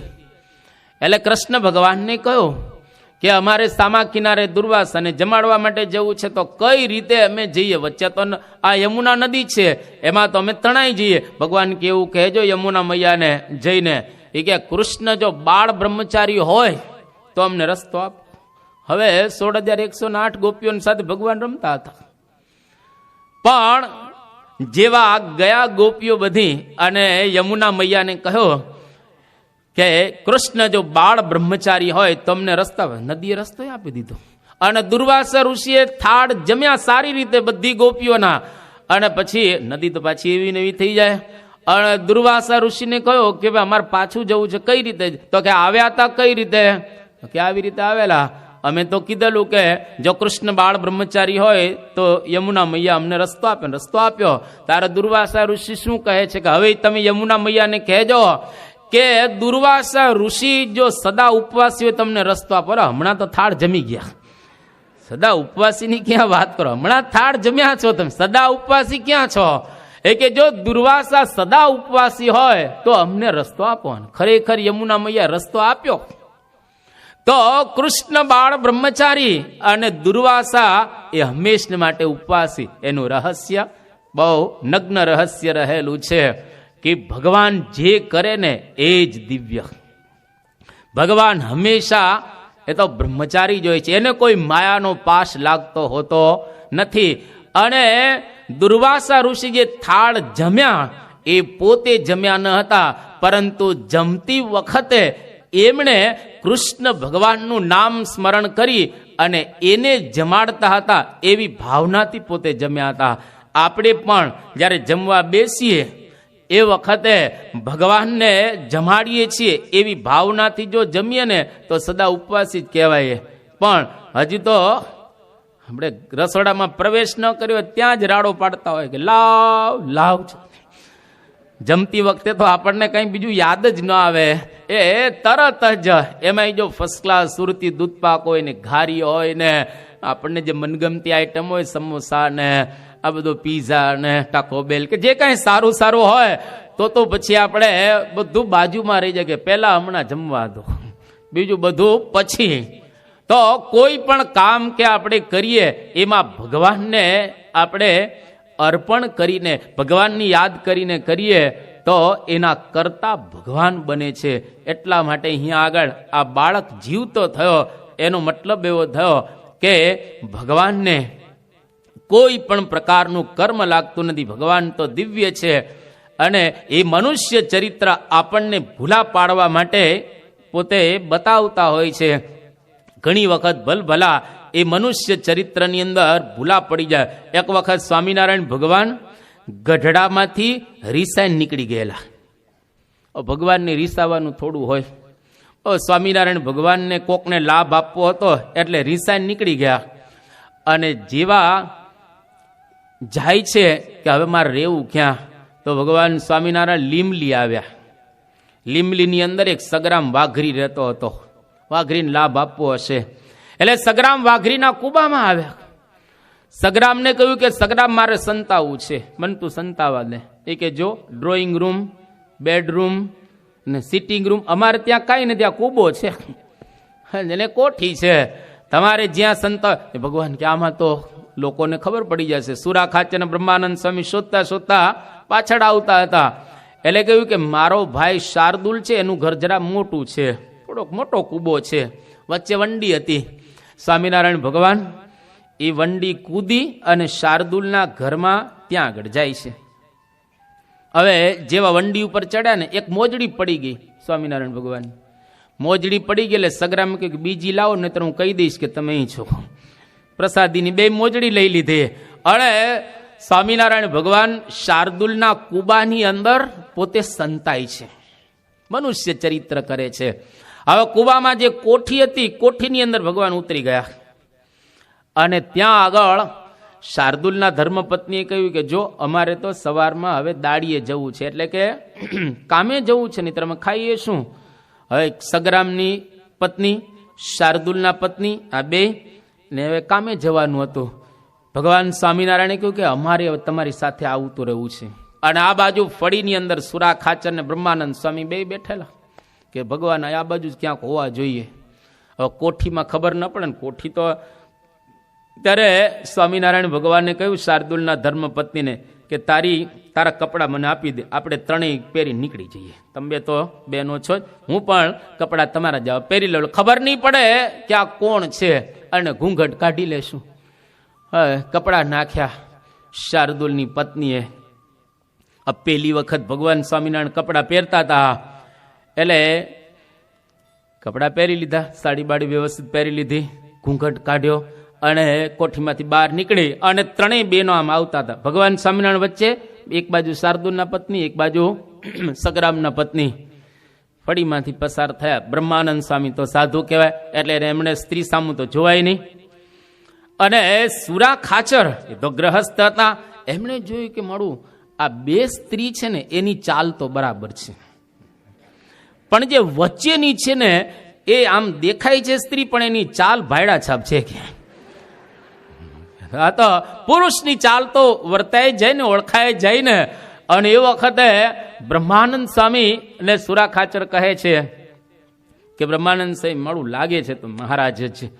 અને એ વખતે બ્રહ્માનંદ સ્વામી મહારાજને ત્યાં આગળ પોતે ઓળખી ગયા અને મહારાજ પણ પોતે એકદમ છતરાયા થયા.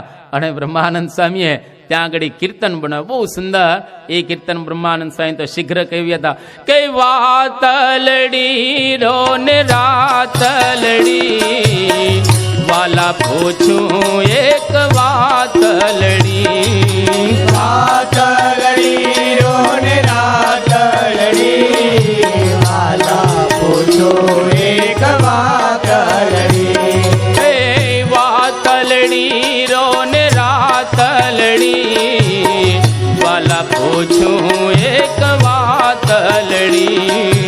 વાતલડી રોને રાતલડી વાલા પૂછું એક વાતલડી. આ પ્રમાણે કે વાલા પૂછ્યું એક વાતલડી, બ્રહ્માનંદ કહે સંશય થયો ની, ધન્ય તમારી છાતરડી. આ કોઈ કીર્તન બ્રહ્માનંદ સ્વામી ત્યાં આગળ એ બનાવે છે. પણ ટૂંકમાં કોક વખત ભગવાન આવા મનુષ્ય ચરિત્ર કરે તો પણ ભગવાન કેવા છે? દિવ્ય રહેલા છે. એ દેખાય આપણા જેવા, પણ આપણા જેવા રહેલા નથી. કૃષ્ણ ભગવાનને એટલા માટે તો યદુકુળ ન ઓળખી શક્યો. બાજુમાં જ રહેતા હતા કે ભગવાનને જાણતા પણ હતા કે આ કંઈક આપણા કરતા હોશિયાર છે, પણ આ સાક્ષાત ભગવાન છે એવું એ યદુકુળ આખો ભગવાનને ઓળખી ન શક્યો. એટલા માટે ભેડા રહેનારા ભૂડવાયા, મોટાના તળિયા ન મળ્યા. એટલે મોટાને ઓળખવા બહુ જ અઘરા રહેલા છે. તો ભગવાન અને સંત બેય દિવ્ય છે. ભલે મનુષ્ય આકાર એનો હોય, પણ એ મનુષ્ય નથી, એ દિવ્ય રહેલા છે. એટલા માટે તો સ્વામિનારાયણ ભગવાન એમને ઉત્તર ગુજરાતની બાઈઓ એક સરસ પ્રાર્થના કરે છે કે ભગવાન તમે દિવ્ય છો. અને મુક્તાનંદ સ્વામી એક બીજી પ્રાર્થના કરે છે સંતો માટે કે સંતોય દિવ્ય છે. ભગવાનની દિવ્ય, એના ભાવને પામેલા સંતો એ પણ દિવ્ય રહે. આ બે દિવ્ય છે. ભલે એનો આકાર માણસના જેવો હોય, પણ એ માણસ રહેલા નથી. ઉત્તર ગુજરાતની બાયો કહે છે વળી તમારે વિશે જીવન નાવે મનુષ્ય બુદ્ધિ કોઈ દન.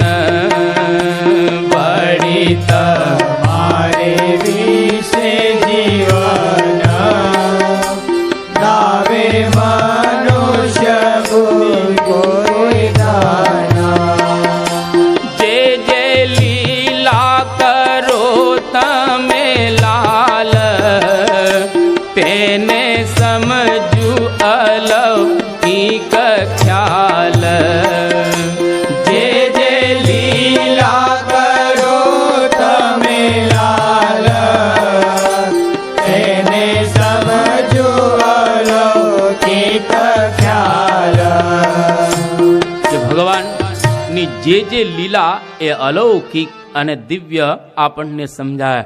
એવી જ રીતે જીરે એવું જાણી અહંતા તજી, શુદ્ધ ભાવે કરવી સંતની સેવા, મનુષ્ય ભાવ મનથી તજો.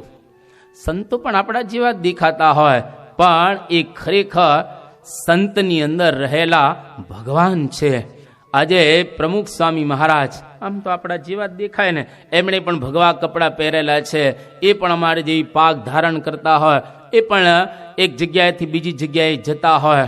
એવા હજારો સંતો તમને દેખાય, પરંતુ એના હૃદયની અંદર જો ભગવાન વિરાજમાન હોય તો એ સમજી લેવો કે એ દિવ્ય છે. અને એ પોતે આ પ્રમાણે માણસના રૂપની અંદર રહેલા એક સાક્ષાત ભગવાન રહેલા છે. આવું જો ખરેખર આપણને મનાય તો આ મહાભારતમાં છેલ્લે બહુ સુંદર અહીંયા આગળ સાર કહે. અરે ઘણી વખત માણસે નથી ઓળખાતા. જો માણસને ઓળખવામાં આપણે ભૂલ કરી બેસતા હોય તો ભગવાન તો ક્યાંથી ઓળખાય. થોડા વર્ષો પૂર્વે જયશંકર ભોજક કરી અનેક બહુ સારા અચ્છા કલાકાર હતા, બહુ સુંદર. એ પોતે દેશી નાટકોમાં સારામાં સારું પાત્ર ભજવતા, સુંદરીનું પાત્ર ભજવે એટલે કે સ્ત્રીનું પાત્ર ભજવે. એટલો અભિનય એનો હુબહુ હોય કે ભલભલા એના પાત્રની અંદર ભૂલા પડી જતા કે ખરેખર આ સ્ત્રી જ છે. એક વખત આ જયશંકર ભોજક, પછી તો એ જયશંકર સુંદરી તરીકે જ ઓળખાતા હતા, એ સ્ત્રીનું એને પાત્ર ભજવ્યો. અને જેવું આ ડ્રામા પૂર્ણ થયો એ વખતે અમુક માણસો એવા આવ્યા હતા કે એને ઉપાડીને લઈ ગયા, કિડનેપ કરીને જેમ લઈ ગયા એને લઈ ગયા. અને લઈ ગયા પછી ખબર કે આ સુંદરી નથી, આ તો સુંદરો છે. હવે માણસ ઓળખાતા નથી. આ પ્રસંગ બનેલો છે, માણસને ઓળખી શકતો નથી. આ પાત્ર ભજવે એના એટલે ભગવાન કે સંતા લોકમાં આવે તો પાત્ર ભજવતા હોય છે આવા. એક બીજા એ નારાયણરાવ શ્રીપાદરાવ કુલકર્ણી, જેને બાલ ગાંધર્વ પણ કહેવામાં આવતા હતા, એ પણ સ્ત્રીનું સરસ પાત્ર ભજવતા હતા. સામ્રાજ્ઞી એનું ઉપનામ આ કહેવાતું હતો. એક વખત એવું બન્યું કે સ્ત્રીનું પાત્ર ભજવી અને પોતાના ઘરે જ ગયા, પોતાના ધર્મપત્ની હતા જ, તો એટલા સરસ પોતે બનેલા હતા, તેના ધર્મપત્ની પણ ઓળખી ન શકે ને કે બેન તમે કોણ છો? કે બેન નથી, હું તો ભાઈ છું ને તારો વર છું. હવે વિચાર તો કરો, એ પોતાના ઘરના માણસો એને નથી ઓળખી શકતા, તો આ તો ભગવાનને ઓળખવા કેટલા અઘરા પડતા હોય છે. એટલા માટે પોતાના સરખી કરીને જાણે પુરુષોત્તમની કાયા રે, નરસૈયાના સ્વામીની લીલા ઓલા મતિયા કહે છે માયા રે. એટલે નરસિંહ મહેતાએ આ ગાયું છે કે ભગવાનની કાયા આપણા જેવી જ હોય, પરંતુ એ કાયા દિવ્ય છે. એ કાયાની અંદર કોઈ પણ પ્રકારનો મનુષ્ય ભાવ રહેલો નથી. અને આ મહાભારતનો છેલ્લો વિષય, ભગવાન કૃષ્ણચંદ્ર ધામમાં જવાની તૈયારી કરે છે. હવે સાંભળજો, આ એનો સાર રહેલો છે. ભગવાન જ્યારે તૈયારી કરતા હતા ધામમાં જવાની, એ વખતે ભગવાનને વિચાર થયો કે મારી જગ્યાએ મારે કોને મૂકતો જવો છે. બધાની સામે દ્રષ્ટિ કરી, કેટલા હતા, 56 કોટી યાદવો હતા, પોતાનો દીકરો સાંભ હતો, એવા કેટલાય બહુ ગુણિયલ પણ હતા. પણ ભગવાન પોતે બોલે છે કે અસ્માત લોકાત ઉપરતો મયી જ્ઞાનમ મદાશ્રયમ અર્હત્યુદ્ધવે વાધા સંપ્રત્યાત્મવતામ વરહ નોદ્ધવોણવપી મન્યુનો યદ્ગુણૈર્નાર્દિતઃ પ્રભુઃ અથો મદ્વયુનમ લોકમ ગ્રાહયન નિહતિષ્ઠતુ. ભગવાન કૃષ્ણચંદ્રે છેલ્લે ઉદ્ધવની સામે દૃષ્ટિ કરી કે ઉદ્ધવ, હું હવે જાઉં છું. તારે ઉદ્ધવજી શું કહે છે કે ભગવાન તમે જાઓ છો તો મને લેતા જાઓ ને. કૃષ્ણ ભગવાન એક સરસ વાક્ય બોલ્યા કે ઉદ્ધવ, આપણે ક્યાં સાથે આવ્યા હતા? એકલા આવ્યા અને એકલા જવાના, સાથી વિના, સંગી વિના એકલા આવ્યા અને એકલા જવાના. હું એકલો આવ્યો, તું એકલો આવ્યો, માટે આપણે તો એકલા જ જવાનું છે. પણ ઉદ્ધવ, મારી એવી ઈચ્છા છે કે મારું આ જ્ઞાન એ સમગ્ર વિશ્વની અંદર તું પ્રસરાવજે. તું અને હું અણુ માત્ર જુદા નથી. નોદ્ધવણવપી મન્યુનઃ ન ઉદ્ધવ અણુ અપી મન્યુનઃ. હે ઉદ્ધવ, તું મારા કરતા અણુ માત્ર ન્યૂન નથી. જેવો હું એવો જ તું.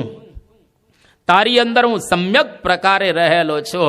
આ ભાગવત વાંચજો, એનો શ્લોક રહેલો છે. ટૂંકમાં ભગવાન એવા ઉત્તમ ભક્તની અંદર હંમેશને માટે રહે છે. આ ભાગવત સાક્ષી પૂરે છે. ભારત વર્ષના બધા જ તમે જુઓ ભક્તો, એને જે કાવ્ય લખેલા છે એની અંદર આની છાંટ તમને દેખાશે. મીરાને પૂછો, મીરા શું કહે છે? હારે હરિ વસે છે હરિના જન્મા, હારે તમે શું કરશો જય વનમાં રે. વનમાં શા માટે જાઓ છો? વનમાં જવાની જરૂરિયાત નથી. ભગવાન તો હરિના જન્મમાં રહે છે. ભેખ ધરીને તમે સિદ્ધ ભટકો છો. પ્રભુ નથી વન કે અરણ્યમાં. કાશી જાઓ, ગંગાજી નહાવો, પ્રભુ નથી પાણી કે પવનમાં. જોગ કરીને ભલે જગન કરાવો, પ્રભુ નથી હોમ હવનમાં. બાઈ મીરા કહે પ્રભુ ગિરધર નાગર, હરિ વસે છે હરિના જન્મમાં. ભગવાન ક્યાં વસે છે? તો કે એવા હરિના ઉત્તમ ભક્ત હોય એમાં વસે છે. કબીરને પૂછો, કબીર શું કહે છે? 13 કબીર થઈ ગયા. 13મો કબીર બોલે છે અર્ધો સાકારવાદી, અર્ધા નિરાકારવાદી. એના શબ્દો જુઓ તમે કે સાહબ કા ઘર સંતન માહી, સંત સાહબ કछु અંતર નાહી. સાહબ એટલે અલ્લાહ, ખુદા, અને સંત એટલે સંત. સંત સાહબ કछु અંતર નાહી, એ બેમાં કોઈ અંતર નથી. સંત મિલે સાહબ મિલે, અંતર રહી ન રેખ મનસા વાચા કર્મણા. સાધુ સાહબ એક, સાધુ અને સાહેબ બે એક છે. જો તમને સાધુ મળી જાય તો સાહેબ મળી ગયા, સાહેબ મળી જાય તો સાધુ મળી ગયા. એમાં કોઈ અંતર રહેલું નથી. આ કબીર. પ્રીતમને પૂછો, संत हरि गुरु एक है, भिन्न न मानो कोई, कहे प्रीतम सदगुरु मिले, ताकू मालूम होय। संत हरि गुरु एक है, आ कोई स्वामीनारायण संप्रदायना नथी हो।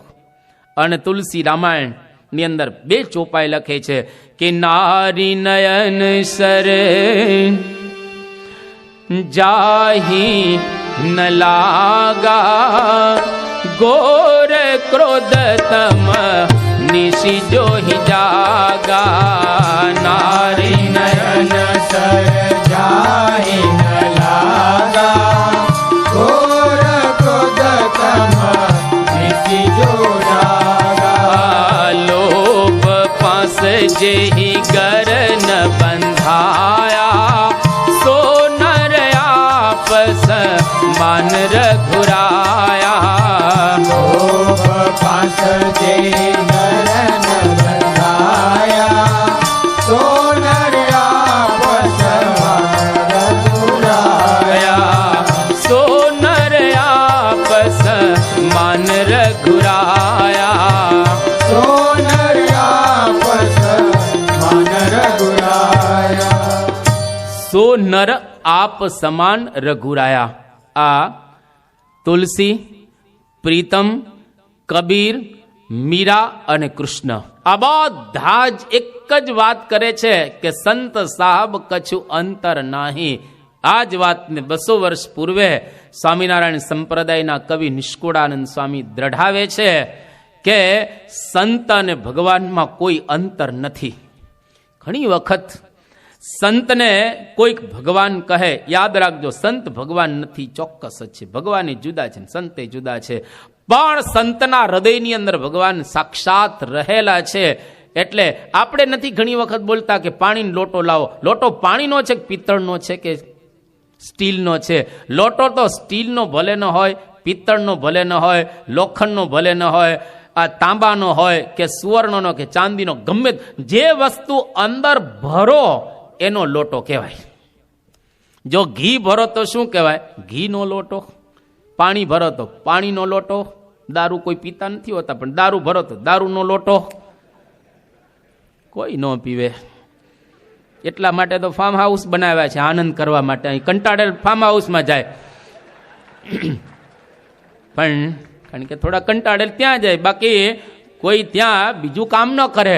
એટલે તમે જુઓ, જેનો અંદર લોટો જે અંદર ભરવામાં આવે એ જ વસ્તુનો લોટો આપણે કહીએ છીએ। ઘણી વખત આપણે ને જમતા હોઈએ અને કોકના હાથમાં પેલી દાળ હોય તો એ દાળ અહીંયા, અરે એ દાળ છે, એ તો માણસ છે, પણ એને દાળનું કમંડળ ધારણ કર્યું છે એટલે આપણે કહીએ કે દાળ અહીંયા આવેલો, અને ભાત અહીંયા આવે, રોટલી રોટલી એ રોટલી એ લાડુ, એને લાડુ રોટલી। એવી રીતે જેને જે વસ્તુ હાથમાં લીધી હોય એ આપણે કહીએ છીએ, જેમાં જે ભરેલું હોય એને ઉદ્દેશીએ છીએ। એટલે અહીં આગળ આ સંતની અંદર ભગવાન ભરેલા છે એટલા માટે સંતને આપણે ભગવાન કહીએ છીએ, બાકી ભગવાન એ પોતે હોતા નથી। એટલે અહીંયા આગળ નિષ્કુળાનંદ સ્વામી બહુ સુંદર કહે છે કે સર્વે રીતે સંત માર હું છું રે, એ મારહી ઉપદેશ દઉં છું રે। સર્વે રીતે સંત મારહું રે, એ મારહી ઉપદેશ દઉં રે। સંત બોલે તે ભેડો હું બોલું રે, સંત ન ભૂલે હું એ ન ભૂલું રે। સંત બોલે તે ભેડો હું બોલું રે, સંત ન ભૂલે હું એ ન ભૂલું રે। એ સંત વાત ભેડી કરું વાત રે, એમાં સંતમાં છહુ સાક્ષાત રે। સંત વાત ભેડી કરું વાત રે, એમાં સંતમાં છહુ સાક્ષાત રે। સંત હું ને હું તે વળી સંત રે, એમાં શ્રી મુખે કહે ભગવંત રે। સંત હું ને હું તે વળી સંત રે, એમાં શ્રી મુખે કહે ભગવંત રે।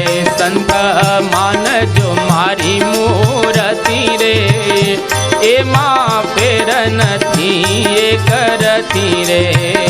સંત માનજો મારી મૂર્તિ રે, એમાં ફેર નથી એક રતી રે.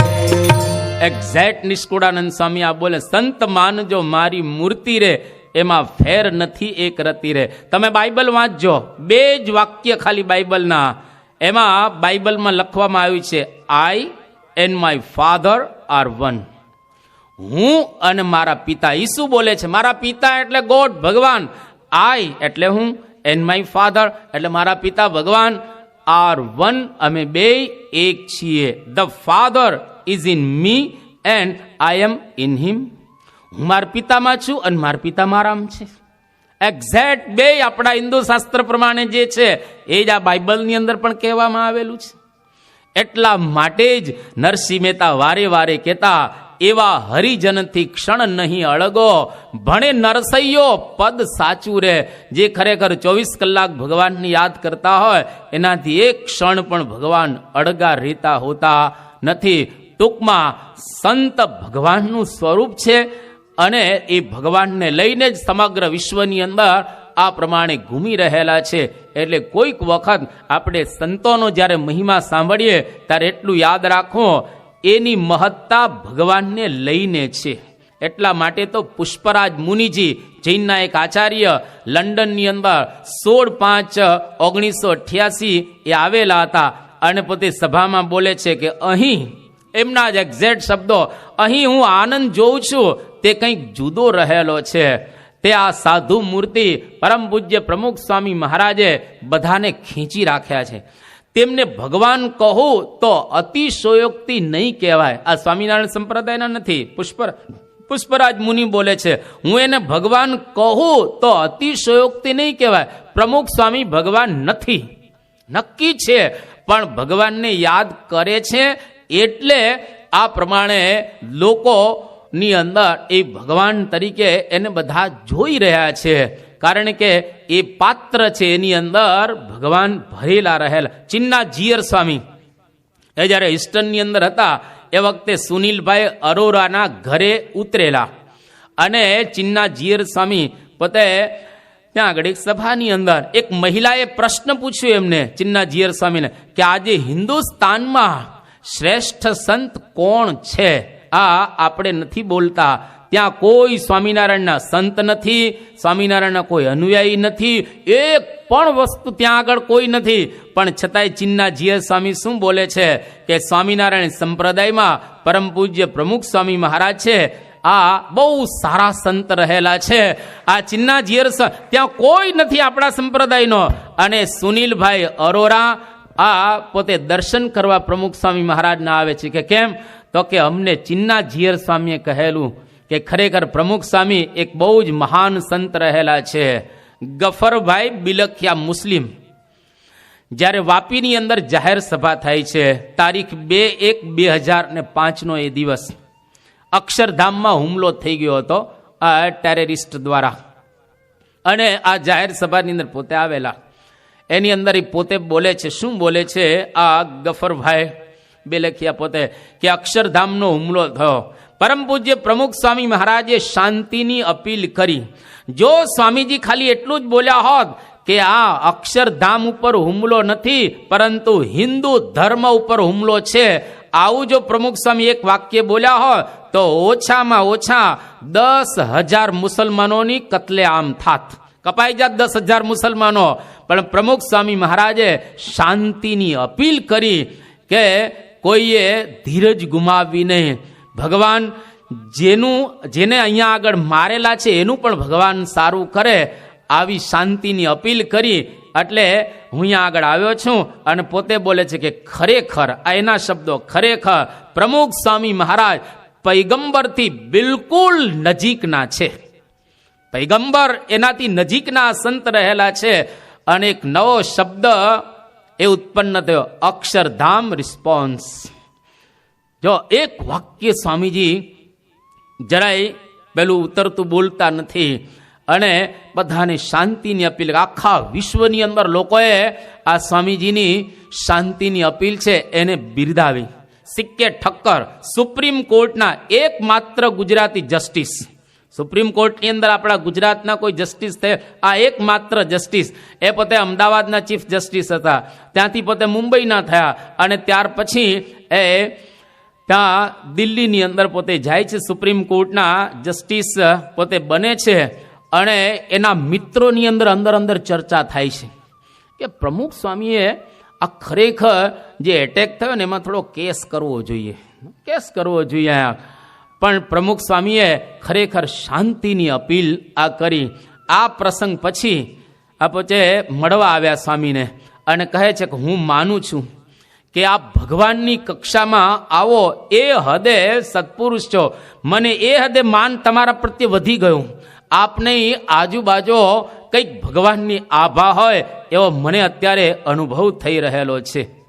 જો આ એક બહારના છે, કોઈ અનુયાયી નથી, પણ આવો એમને એક સ્વામી પ્રત્યે ભાવ થયો. એટલા માટે ગિનિસ બુક ઓફ વર્લ્ડ રેકોર્ડની અંદર પ્રમુખ સ્વામી મહારાજનું નામ 5 વખત આવ્યું છે. અને 2002ની સાલમાં ગિનિસ બુક ઓફ વર્લ્ડ રેકોર્ડ્સની અંદર ઇન્ફ્લુએન્શિયલ પીપલ એટલે કે પ્રભાવશાળી વ્યક્તિઓમાં પ્રમુખ સ્વામી મહારાજ એક છે. એવા 20 પ્રભાવશાળી વ્યક્તિઓ આખા વિશ્વમાંથી સિલેક્ટ કરવામાં આવ્યા. એમાં 4 રાજવીઓ, 7 રાષ્ટ્ર પ્રમુખો અને વડાપ્રધાનો, 4 સંસ્થાઓ, એક માનવ હક માટે લડનાર નેતા અને 3 ધર્મગુરુઓ. 3 ધર્મગુરુઓમાંના એક ધર્મગુરુ પ્રમુખ સ્વામી મહારાજ છે. હવે ગિનિસ બુક ઓફ વર્લ્ડ રેકોર્ડની અંદર શું એ લોકો લખે છે, શબ્દો તો કેટલા અદ્ભુત એ લોકોએ લખેલા છે કે ઇઝ હોલીનેસ પ્રમુખ Swami Maharaj India, the spiritual master of the Swaminarayan Hindu mission, consecrated a record 386 temples in 11 countries between 17 April 1971 and 40 May 2001. આ ગિનિસ બુક ઓફ વર્લ્ડ રેકોર્ડની અંદર આવ્યો કે પ્રમુખ સ્વામી મહારાજે 386 મંદિરો બાંધ્યા. આ 2002ની સાલ છે. અત્યારે એટલા વર્ષમાં બીજા કેટલાય મંદિરો થયા અને અત્યારે 1100 મંદિરો પ્રમુખ સ્વામી મહારાજ બાંધ્યા છે. હમણાં જ 93 વર્ષની ઉંમરે પ્રમુખ સ્વામી મહારાજ અમેરિકાની ધરતી ઉપર એક શિખરબદ્ધ મંદિરનું પોતે આ ઇનોગ્રેશન કહેતા પ્રતિષ્ઠા કરીને હમણાં જ પાછા આવ્યા 12-15 દિવસ રહીને. 93 વર્ષની ઉંમરે. અને હિન્દુ ધર્મનો વિજય ધ્વજ સ્વામીએ ખરેખર વિશ્વના દેશોની અંદર ખૂબ જ લહેરાવેલો છે. અને આવી જેફ વયે મોટી ઉંમરે સ્વામી ખૂબ સારું કામ કરી રહેલા છે.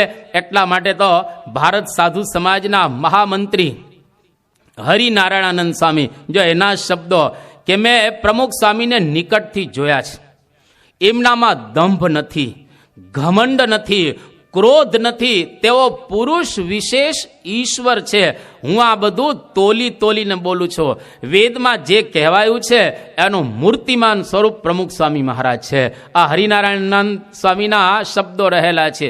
જ્યોર્જ થોમસ, અધ્યક્ષ શ્રી સંસદ ઇંગ્લેન્ડ, જ્યારે આપણી સભામાં આવ્યા ત્યારે શું બોલે છે કે હું હાઉસ ઓફ કોમન્સનો સ્પીકર છું, બોલનારો છું. તમે ભગવાનના સ્પોકમેન છો. આપના દ્વારા ભગવાન સ્વામિનારાયણ બોલી રહેલા છે. આ એક ધોળિયો બોલે છે. જ્ઞાની જેલસિંહ, ભારતના રાષ્ટ્રપતિ, જ્યારે આપણા ઉત્સવની અંદર 1985માં આવ્યા ત્યારે એક્ઝેક્ટ એના શબ્દો કે જેમનામાં કામ નથી, ક્રોધ નથી, ભય નથી, એવા સંત પ્રમુખ સ્વામીજી છે. જેમ બલ્બ દ્વારા વીજળી પ્રકાશે તેમ પ્રમુખ સ્વામી દ્વારા ભગવાન કાર્ય કરી રહેલા છે. સરકારને તેમની જરૂર છે, પણ તેમને સરકારની બિલકુલ જરૂરિયાત રહેલી નથી. તો આ બધા જ મહાપુરુષો આજે ખરેખર સ્વામીજીનો સ્વીકાર કરે છે. પ્રમુખ સ્વામી મહારાજ કોઈ સ્વામિનારાયણ સંપ્રદાયના એકલાના જ નથી, એ તો સમગ્ર હિન્દુ ધર્મના આ પ્રમાણે સંત રહેલા છે. જેને તરસ લાગે એને પાણી જોઈએ, પછી નદીનું હોય, સરોવરનું હોય, વીરડાનું હોય કે પછી ઘરના ગોરાનું હોય કે પછી ફ્રીજનું હોય, તરસ લાગવી જોઈએ. જેને તરસ લાગે એને ખરેખર સત્પુરુષની પાસે જવાની જરૂરિયાત રહેલી છે. પરંતુ તરસ જ જો આપણને ન લાગી હોય તો આપણે સત્પુરુષની પાસે જતા હોતા નથી. સત્પુરુષને માટે મારું ને તારું એવું કંઈ હોતું નથી, તો બધાના રહેલા છે. આ તો મેં એક સંતની તમને વાત કરી જેની નજીક અમે રહેલા છીએ. આવા કેટલાય સંતો આ હિન્દુ ધર્મની અંદર રહેલા છે અને એનો સમાગમ કરી એની પાસે રહીને એના દ્વારા જો આપણે જ્ઞાન પ્રાપ્ત કરીએ તો સાચા અર્થની અંદર આપણે ભગવાનની પાસે પહોંચી શકીએ. અને છેલ્લો અને નાનકડો પ્રસંગ કરીને આજની પારાયણને પૂર્ણ કરીએ. લગભગ 40 કે 45 વર્ષ પહેલાનો પ્રસંગ રહેલો છે. કલકત્તાના એક શેઠ હતા અને હુગલી નદીના સામા કિનારે પોતે જતા હતા ફરવા માટે અને પ્રકૃતિ જોવામાં એટલા ખોવાઈ ગયા કે સંધ્યા ઢળી ગઈ. અને પેલો નાવિક હતો એ નાવિક જોર જોરથી બૂમ પાડે છે કે છેલ્લો ફેરો, છેલ્લો ફેરો, હવે આવી જાઓ, હવે આ નાવ સામા કિનારે આવવાની નથી, સંધ્યા ઢળી ગઈ છે, એટલે આવતીકાલે સવારે નાવ આવશે, ત્યાં સુધી એ નાવ નહીં આવે. જેટલા સહેલાણીઓ ફરવા માટે ગયેલા હતા બધા ટપોટપ નાવની અંદર બેસી ગયા. પણ આ શેઠ જરા બહાર નીકળ્યા હતા, મજા આવી ગઈ હતી, એટલે એને આ શબ્દ સંભળાયા નહીં કે છેલ્લો ફેરો, છેલ્લો ફેરો. અને પેલા જોરથી નાવિકે બૂમ પાડી કે છેલ્લો ફેરો, છેલ્લો ફેરો. કોઈ શેઠને સંભળાયું નહીં અને ઓર જોરથી બૂમ પાડી તારે શેઠના કાને આ શબ્દ સંભળાયા અને શેઠ દોડતા દોડતા આવ્યા, નાવની અંદર બેસી ગયા, પણ એના હૃદયમાં શબ્દ વાગી ગયા કે છેલ્લો ફેરો, છેલ્લો ફેરો, છેલ્લો ફેરો.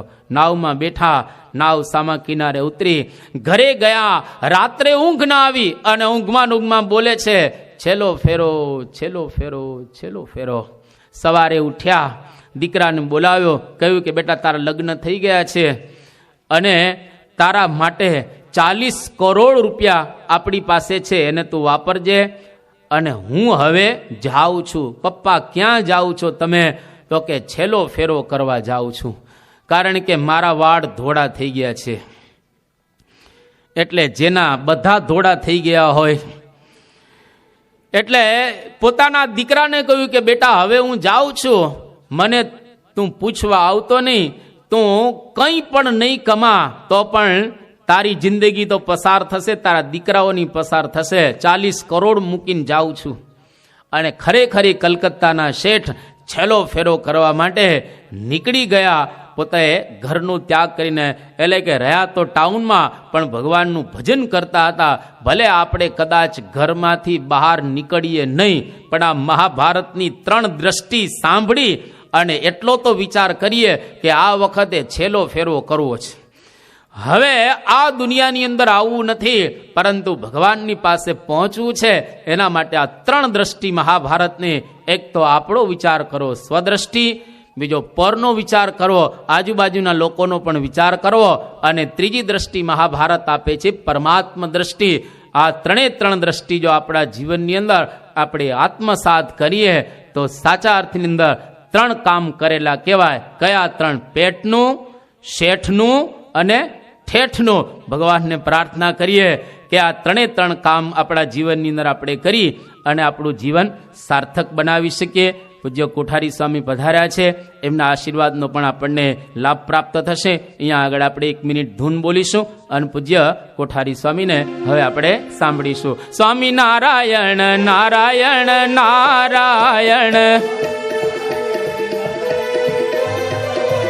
સ્વામી નારાયણ નારાયણ નારાયણ, સ્વામી નારાયણ નારાયણ નારાયણ, સ્વામી નારાયણ, સ્વામી નારાયણ, સ્વામી નારાયણ, સ્વામી નારાયણ, સ્વામી નારાયણ, સ્વામી નારાયણ, સ્વામી નારાયણ, સ્વામી નારાયણ, સ્વામી નારાયણ નારાયણ નારાયણ, સ્વામી નારાયણ નારાયણ નારાયણ, સ્વામી નારાયણ નારાયણ નારાયણ, સ્વામી નારાયણ નારાયણ નારાયણ, સ્વામી નારાયણ નારાયણ નારાયણ, સ્વામી નારાયણ નારાયણ નારાયણ. શ્રી સ્વામિનારાયણ ભગવાનની જય.